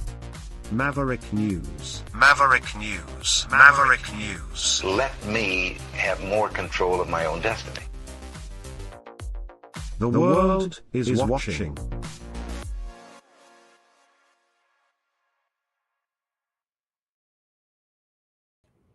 I'm going to rewind just a little bit to an earlier portion in the meeting tonight, which is still ongoing, to pick up just a little bit of some of the more heartfelt moments, more emotional, realistic, nitty gritty, right down into the heart of the matter moments during tonight's presentations from delegations. Here we go. Let's take you back there. Involved. Compassionate leaders don't avoid hard decisions. They make them with humility, creating space for growth, even in adversity. I challenge the leaders of our community to make compassionate decisions. Don't avoid the hard conversations for fear of backlash. Create space for growth and consider all residents of Chatham-Kent who have been or could be potentially impacted by the decisions you make. Thank you.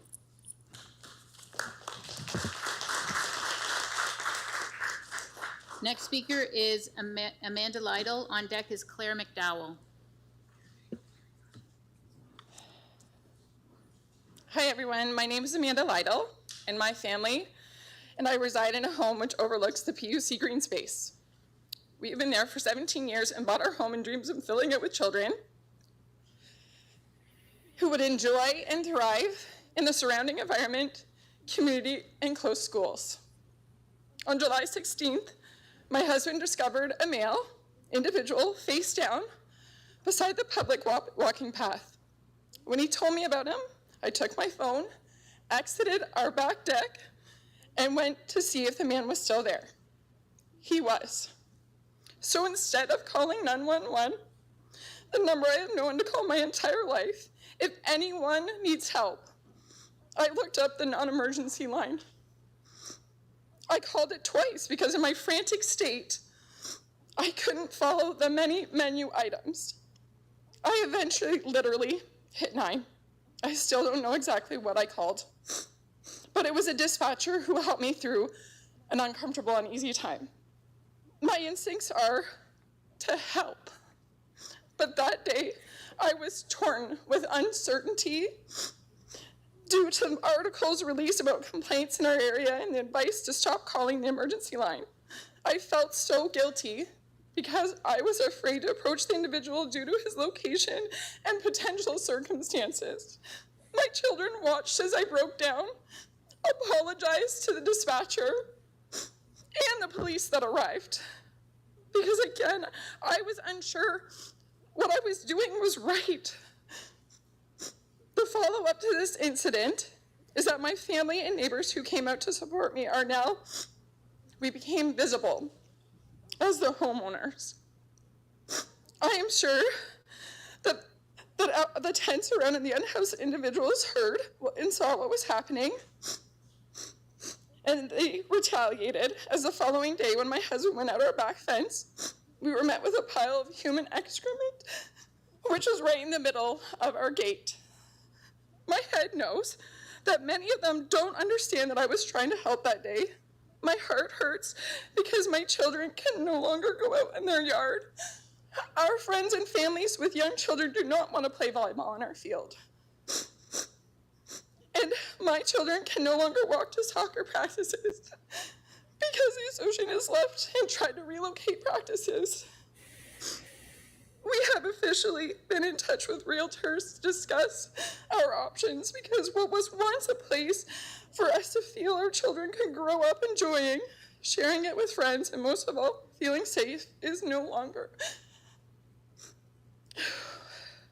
Now it is a place where we have to read pamphlets as a family in order for them to understand what is going on around us and what they have to do to keep themselves safe in our home and neighborhood. Although these seem like good lessons for children, I have to ask, is this what you are reading to your children right now? Thank you, Mayor Caniff and council members, for creating this opportunity for us to speak and put forth new proposals.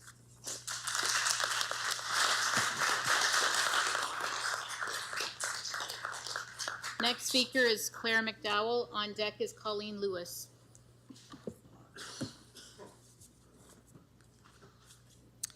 Mayor Caniff and Chatham-Kent councillors, my name is Claire McDowell.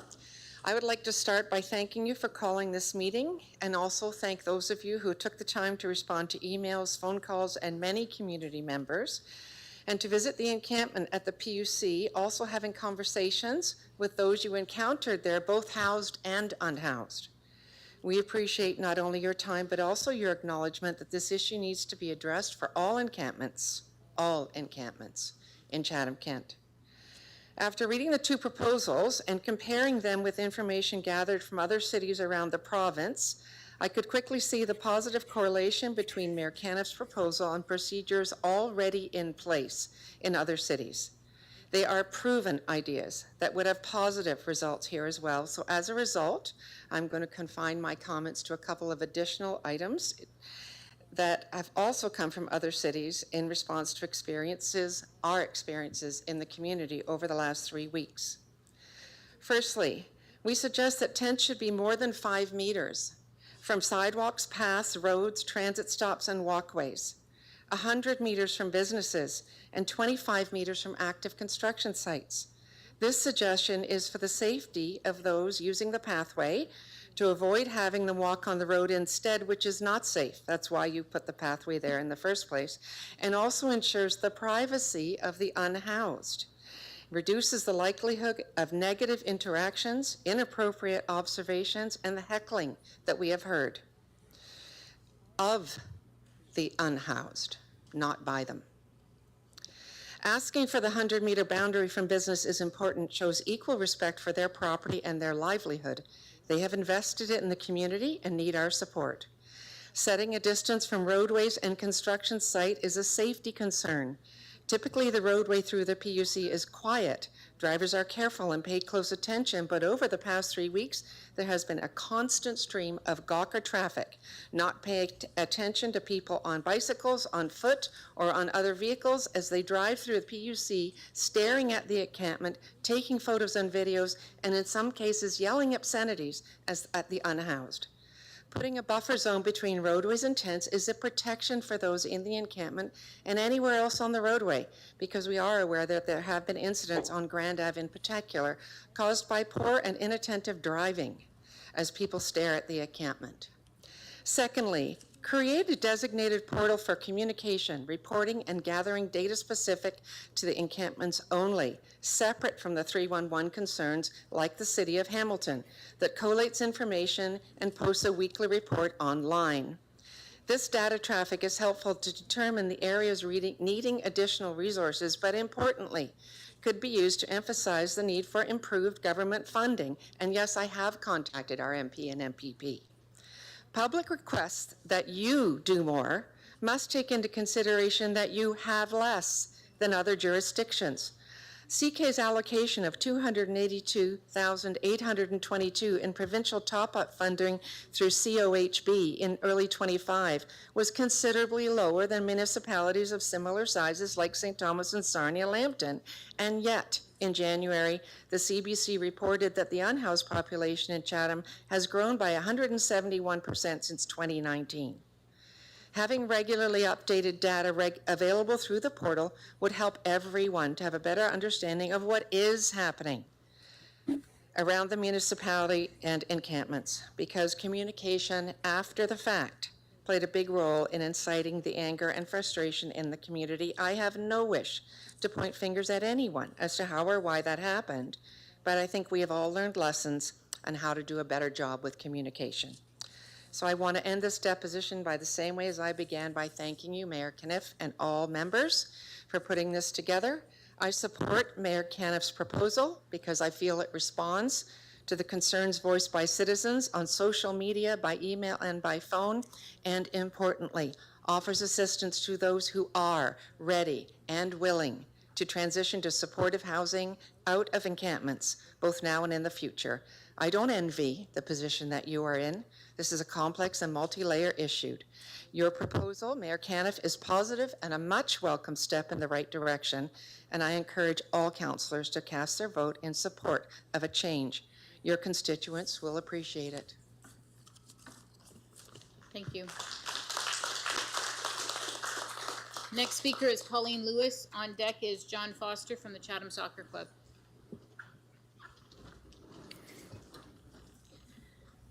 Dear Mayor, councillors, community members, good evening. My name is Colleen Lewis, and I'm a longtime resident of Chatham-Kent's North Side, a dedicated social worker for over 25 years of service in our community. I also serve as the chair of Reach Out Chatham-Kent Rock. I am writing to express my strong support for the individuals in our community who are currently experiencing homelessness, particularly those residing at the Waterworks site, as well as to advocate for compassionate, systemic responses to homelessness in Chatham-Kent.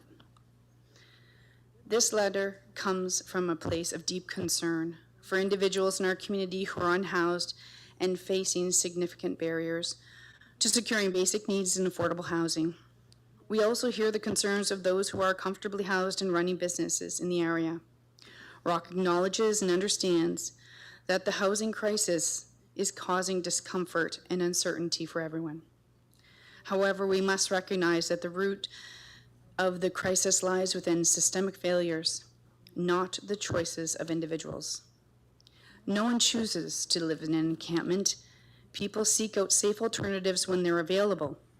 Sleeping rough is not a lifestyle choice, it's a last resort. While encampments are not a solution, they are often a desperate response to survive. They serve as a visible and human reminder of the urgent need for systemic change and real housing solutions. This is not personal failure, this is a systemic issue. It is critical to approach homelessness with a trauma-informed lens, a person-centered lens. The Mayor and Council have the opportunity to lead with compassion and innovation, just as communities like St. Thomas have done. St. Thomas has embraced a person-centered, housing-focused approach that has shown to be more effective than enforcement-based responses.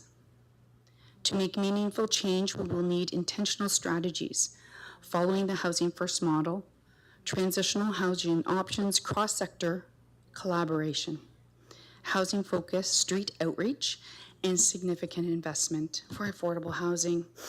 Other communities have successfully implemented these approaches. We can do the same here in Chatham-Kent. Homelessness is not a personal failure, but the complex interplay of systemic barriers and life circumstances. Many individuals experiencing homelessness have endured significant trauma compounded by poverty, displacement, and neglect.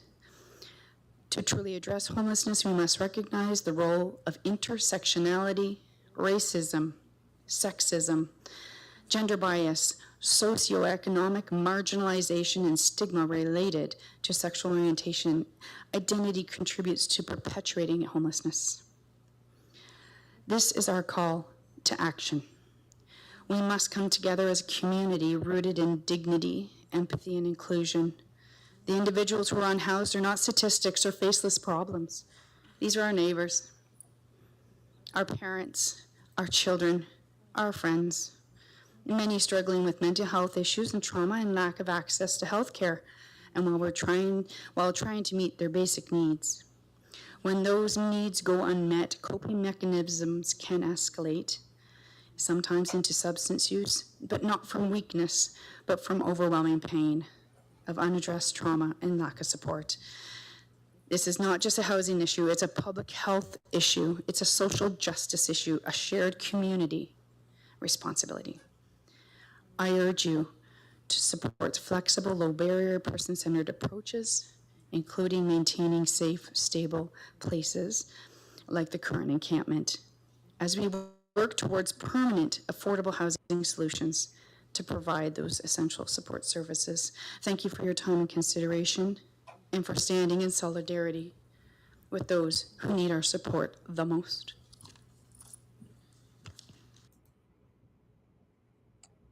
I'll be right back.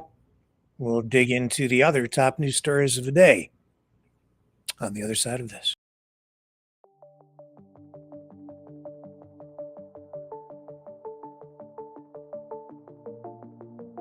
Greetings, brave Mavericks. Our quest for truth continues. We go beyond fake news.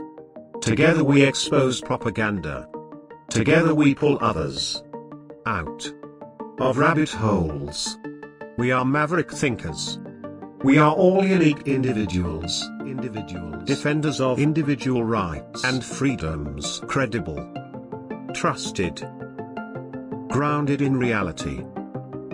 Maverick News, Maverick News. Defending free speech, free speech. Donate at freedomreporters.com. Do it now.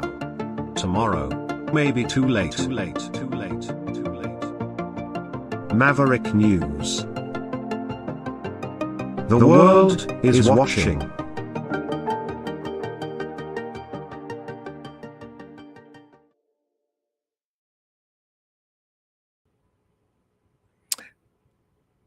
So, former Prime Minister Stephen Harper making headlines tonight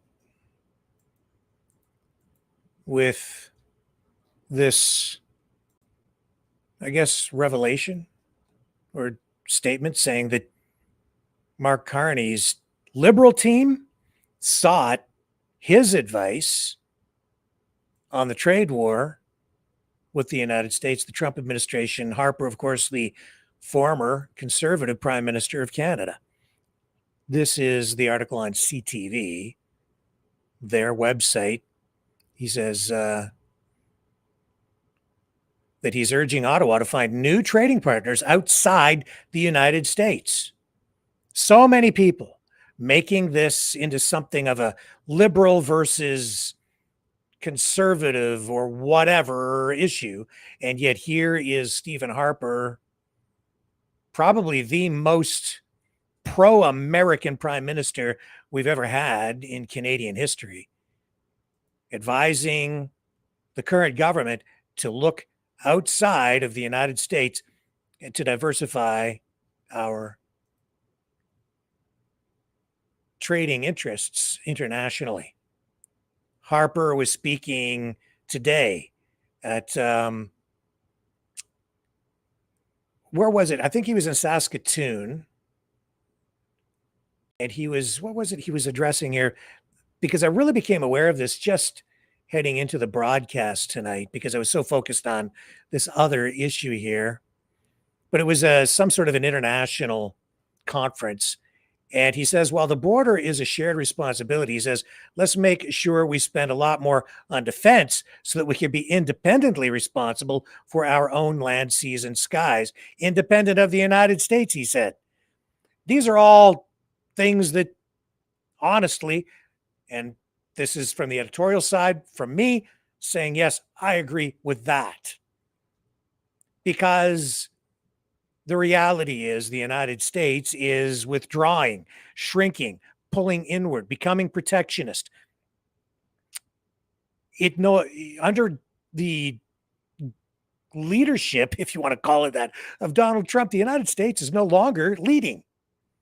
It's a country now in decline by choice because of Trump.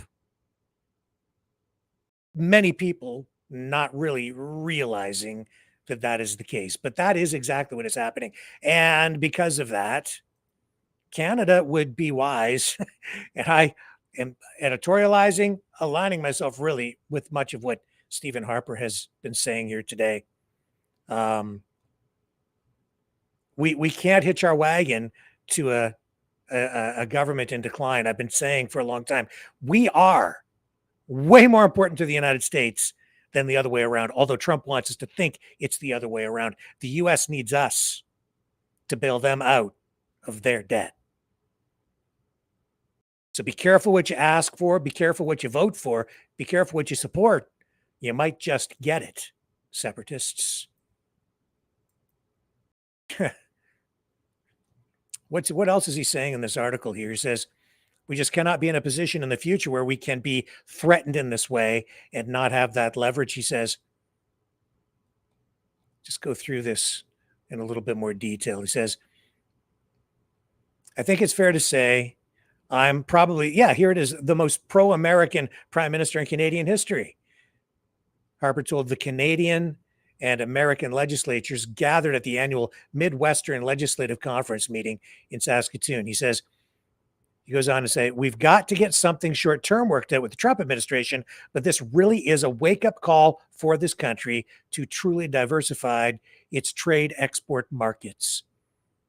Just because we have the geographic proximity does not justify the degree of dependence that we have on a single market. It's very true. Not to say we can't continue to trade with the U.S. and can even expand our trade with the U.S., but we need to expand our economy by engaging in more trade with other countries around the world. Doesn't mean we have to do less with the U.S. We'll do as much as we can with them, but we can't hitch our wagon to them and be dependent on the U.S. We've been spoiled in that way.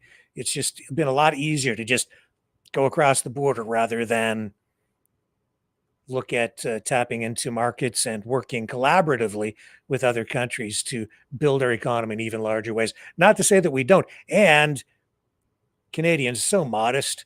We do have one of the strongest economies in the entire world, highly educated workforce, highly educated society. We're a first world country with immense resources at our disposal. All we have to do is just harvest them, use them, develop them, capitalize on them. Harper said that while Washington is using a failed economic policy of pursuing economic growth through tariffs, the U.S. still needs trading partners. Yes. He goes on here and he says, we just cannot be in a position in the future where we can be threatened in this way and not have that leverage. The current government does, get it better than their predecessors. Yes. Like Trudeau. He says he hopes Americans recognize that they can take their international allies and trading partners for granted. They can't take their international allies and trading partners for granted, which Trump is. He's beating up his friends. It's so stupid. He goes on and says, I really do hope that a realization seeps into the United States. But see, for Trump, it isn't really just about the trade. It's about something a little bit different, and people still haven't quite clued in. It will become clearer, I think, in the months ahead. He says Canadians are a combination of just angry and bewildered. Bewildered, that's right, because people are not cluing in. They don't really know what it is that he wants from Canada. They're bewildered by what is happening here.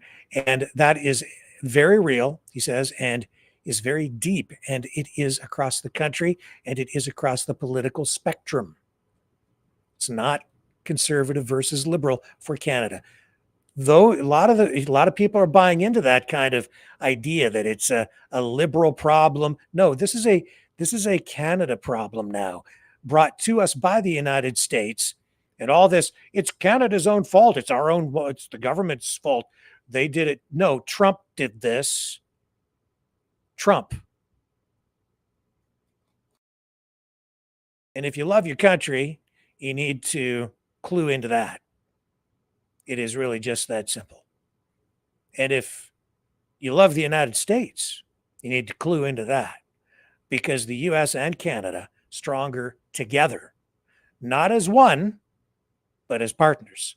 As I've said before, and I've illustrated in a couple of different ways, Canada is more valuable to the United States as an allied country rather than a 51st state, and certainly much more valuable to the United States than a fractured, dysfunctional, crippled country broken up because some greedy people on the U.S. side of the border decided that they wanted to take control of one province or maybe a couple and screw the rest.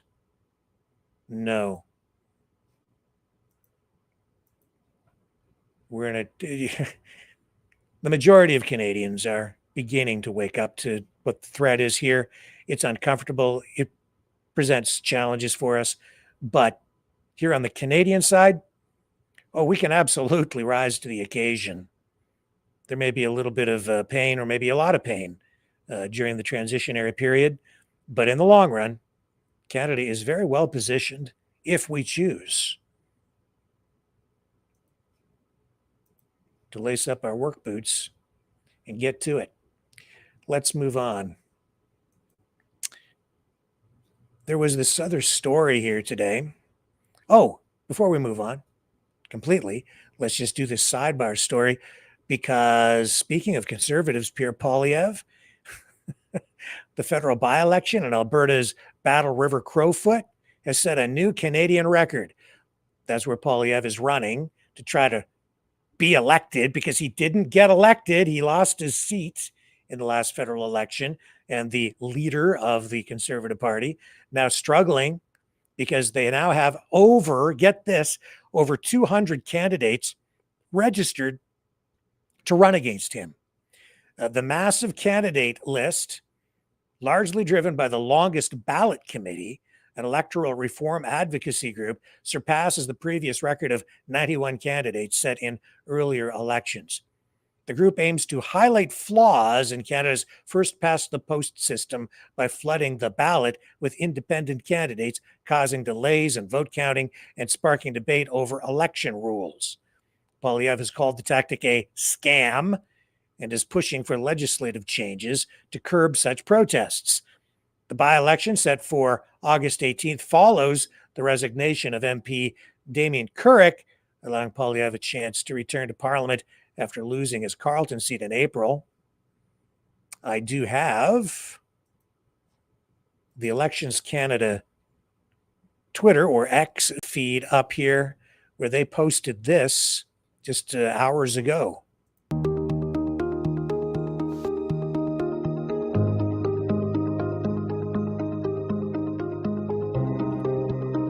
Letting voters know that they have to change the kind of ballot they're using now. They're going to use an adapted ballot, because they've never had to deal with anything quite like this before. So they're providing instructions here on how you can vote.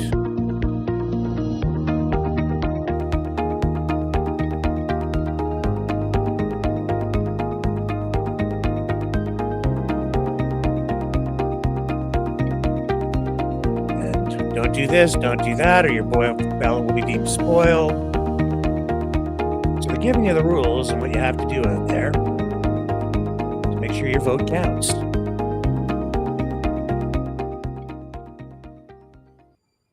And you can visit the website, electionscanada.ca. Was that what it was, I believe? Elections.ca.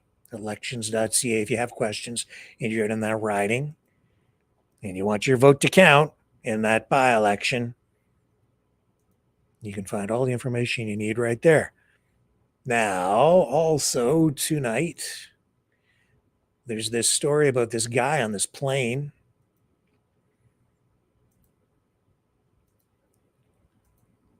Well, actually, I already had it up, but that's cool. All right. Plane had to be redirected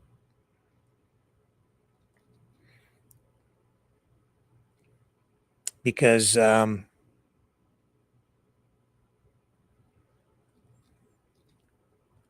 this guy, let me just get the facts straight here. So it's an EasyJet flight from London Luton to Glasgow, Scotland, was diverted. It was actually yesterday, because this 41-year-old man had caused panic by claiming he had a bomb, and he was shouting statements including "death to Trump" and "death to America." The incident unfolded mid-flight when the man, who has been identified as Abhay Nayak, emerged from the aircraft's restroom, raised his hands and shouted, "Stop the plane, find the bomb on the plane." He also repeatedly yelled, "Allahu Akbar," which means God is great in Arabic. Passengers were visibly shaken. Someone quickly intervened, tackling and restraining him on the cabin floor. We have the video. This is pretty dramatic. Traumatic for anybody who was there, I guess. Find the bomb, the blood. Dead to America, dead to Trump. Allahu Akbar. Allahu Akbar. Allahu Akbar. Allahu Akbar. Allahu Akbar. Oh my God. Sit down. Don't move.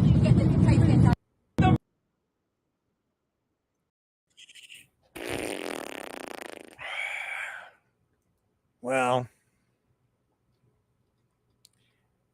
that's not good. Anyway, nobody hurt. So also tonight, President Trump has acknowledged a severe humanitarian crisis in Gaza. He stated today there is real starvation in the region and announced U.S. plans to send aid to address the crisis. I believe we have a clip from him as well regarding this. A bit of a change, a bit of a pivot from the president in this regard. And of course, this flies in the face of what we're hearing from Benjamin Netanyahu, who keeps telling people there is no issue regarding hunger in Gaza. But I think at this point, the video coming out of there, the stories from verifiable and credible sources suggest something different, and that there is a humanitarian crisis, and that is because of the tactics being used by Israel to exert pressure on Hamas to release the hostages that are still there. Now, I can shed a little more light on that on the other side of listening to what Trump had to say about this today. And we're going to continue onward. We do have to take care of the humanitarian needs on what they used to call the Gaza Strip. You don't hear that line too much anymore. You don't hear the Gaza Strip, but it is the Gaza Strip, and it's amazing that it's not being handled a little bit differently. We're going to set up food centers, and we're going to do it in conjunction with some very good people, and we're going to supply funds. And we just took in trillions of dollars. We got a lot of money, and we're going to spend a little money on some food. And other nations are joining us. I know your nation's joining us, and we have all of the European nations joining us, and others also have called, and they want to be helpful. So we're going to set up food centers and where the people can walk in, and no boundaries. We're not going to have fences, and they can't. They see the food from 30 you would say yards away, and they see the food. It's all there, but nobody's at it because they have fences set up that nobody can even get it. It's crazy what's going on over there.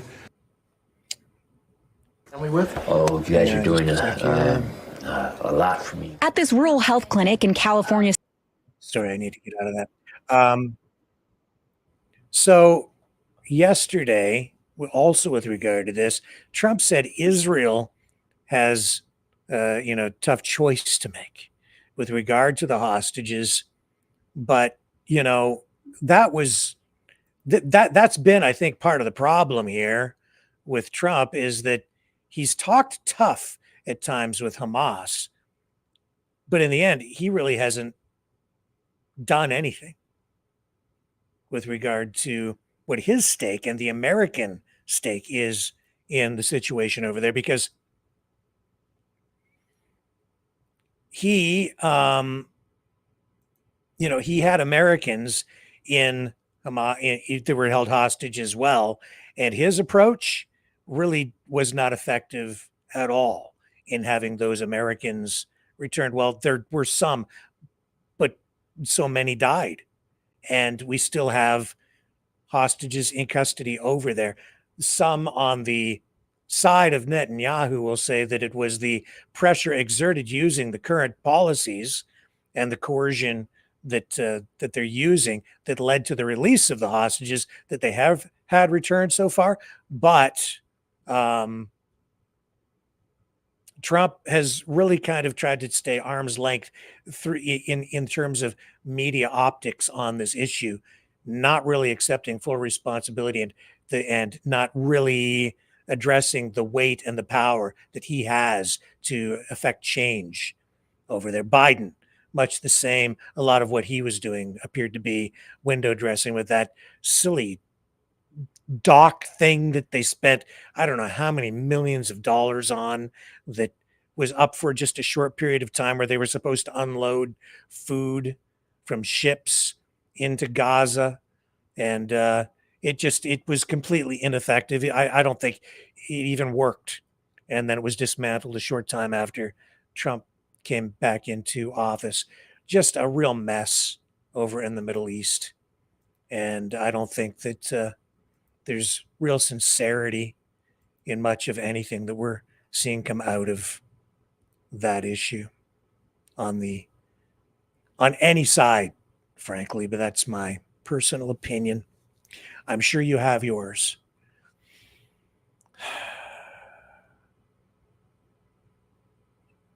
Also tonight,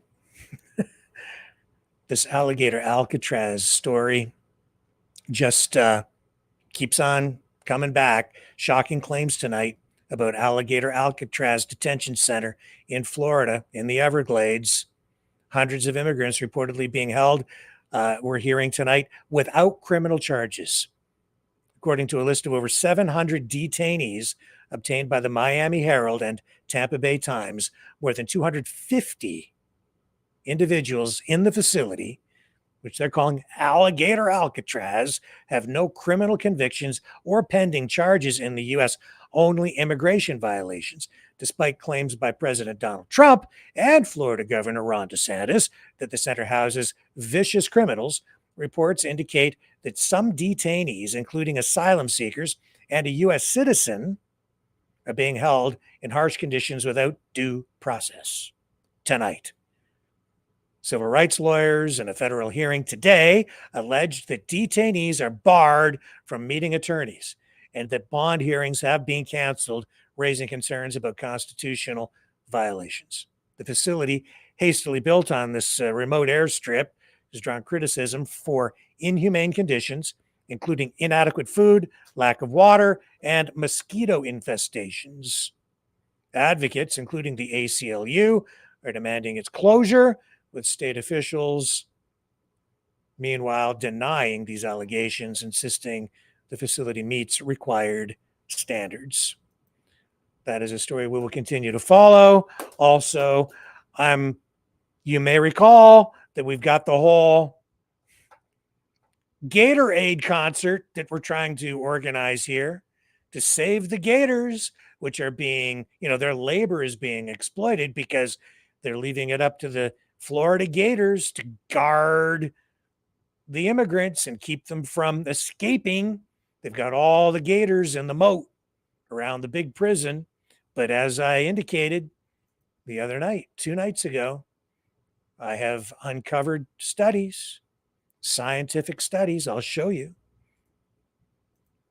that prove alligators do become infected with bird flu, just like the ostriches. Only the alligators are even more resilient. They're tougher than ostriches because when they become infected, they become carriers of the disease, but they don't get sick and they don't keel over and croak. And they also lay eggs just like ostriches. And so just like the ostriches, I put it to you that these alligators are extremely valuable for research, extremely valuable, because we need to find a way to extract the antibodies from the alligator eggs, just like the ostriches out in Edgewood, British Columbia. They became sick with the bird flu, but 69 of those ostriches keeled over and croaked. The rest of the flock seems to have survived, at least for now. Are they still infected? Well, they're still out in the open air at the open air biolab where they were continuously injected with COVID antigens over time, many times over I don't know how many years. So they were being experimented on, which is something you don't really hear about anyplace else or very few other places. But in any event, the RFK Jr., Dr. Oz, the U.S. administration, they're all getting involved in this. And they put pressure on the Canadian government saying, save the ostriches. And then we saw the big Farm Aid concert where I think about, at least 30 people showed up. out at the Edgewood Open Air Bioresearch Facility for ostriches, all putting pressure on the current administration to just take all those Canadian Food Inspection Agency regulations regarding, the current bird flu mitigation protocols, throw them in the trash, save the ostriches, don't let the prescribed call to go forward. I say, you've changed my mind. I'm with you. But we have to save those gators. Got to do it. So I put that open call out, the open address to RFK Jr., to Donald Trump, to John Catsimatidis, the multi-billionaire guy out of New York who also has his fingers into agriculture because of his grocery store chain and the oil industry. And he's the biggest purchaser of Canadian oil, and he wants to save the ostriches. Anyway, you know the story. So it's time for Gatorade. And I think Dr. Oz, who was offered to take these ostriches down at his farm in Florida, his ranch, maybe he could host the Gatorade concert, and then we could also liberate the gators from their slave labor at Alligator Alcatraz, because they're not being paid anything and they have to eat rotten fish in the moat. And they can go over there, hang out with the ostriches, because we can deport the ostriches. They can do all the research down there at Dr. Oz's farm. Maybe they can even crossbreed and create a whole new species of creature. What would you call it? I don't know. You got to come up with a name. Anyway, we'll have more about that. I still have to craft a letter to send off, an open letter to the U.S. administration to see if we can save the gators. But that brings me full circle around. Some people think I'm just out to lunch and that my ideas are crazy or something, or that I live this sheltered life. And, maybe I do, because I'm told by Chris in the chat again tonight that I lead this sheltered life. And apparently, too, I'm a creep, because I'm told I was creeping Facebook pages like Leo's, one of our regular viewers, not so, and also Isabel's. I guess I was creeping the old lady's Facebook page because I was looking at her site where she sells this stuff. This is what Isabel sells. Anyway, they're all mad at me, and that's why they're over on Rumble Channel 2 in the Haters Club. But Isabel, I don't hate you. I do not. Not at all. In fact, you inspire me. So much so, I really, and I'm quite sincere, I do not hate you, Isabel. I do not. I don't want to fight with you.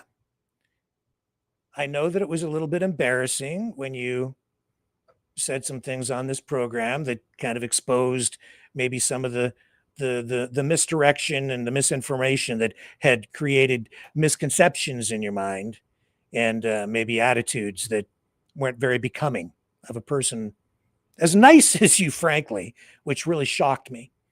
In any event, I created something just for you. And this, at the end of the program tonight, I'm going to close off with this. This is a new song that we actually been working on for a while. We went to work when Izzy went into a tizzy and got all angry with me because Chris started throwing a lot of highly combustible fuel on a tiny little spark to get Izzy really upset, and it made her dizzy with hatred. So she's over there on Channel 2, Rumble Channel 2, with the haters, joining a long and growing list of people who really hate me. That's okay. I don't hate you guys. And Isabel, I still love you. And I don't creep your Facebook page But with all of those thoughts in mind, we created this new tune. It's called Dizzy Izzy. It's just for you. Not exclusively, because, for the other players, especially Chris, who just loves to stir up crap and really loves to hate me, even though she pretended for a long time to be my friend. That's okay. I don't hate any of you. As far as I'm concerned, you're all still my friends, and somehow I want to win you back. So I start here tonight. Isabel, I don't want to fight with you, and I don't hate you back. I really don't. I don't want to fight. I just want to dance with you, with all of you tonight. So we created Dizzy Izzy, Maverick and the News Brothers. Here you go. See you tomorrow night, 7 p.m. Eastern on the flip side.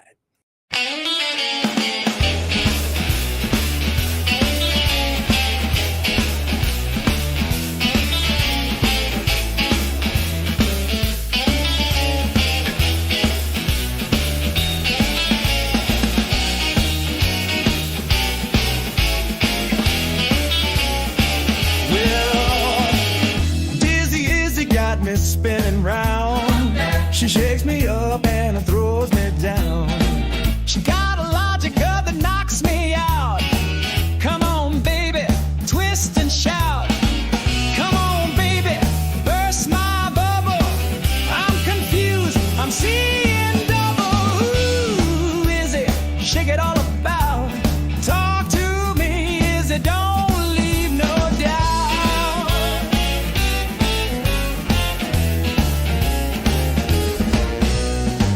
She walks in with those red high heels, hey! Turning heads and breaking deals. She got a groove I can't ignore. Izzy leaves me begging for more. Come on, baby, burst my bubble.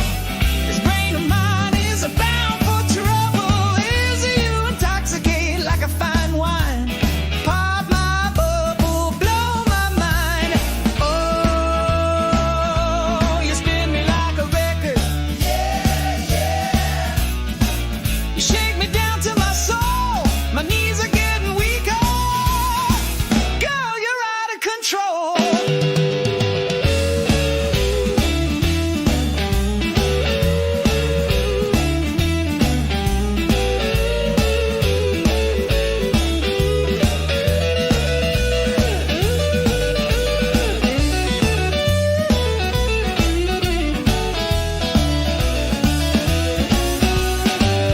Izzy, are you dizzy? Hey, and Izzy, are you mine? And I'm dizzy, dizzy, dizzy. You are controlling my mind.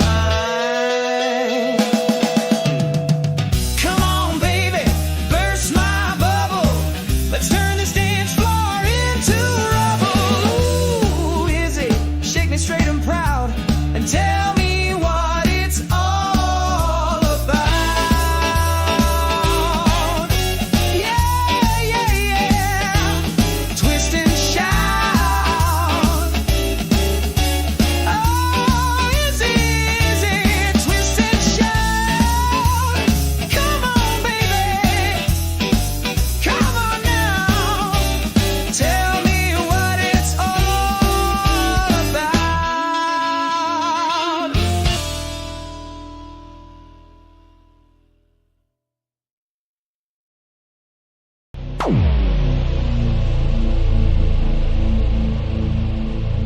This has been a Maverick Multimedia production.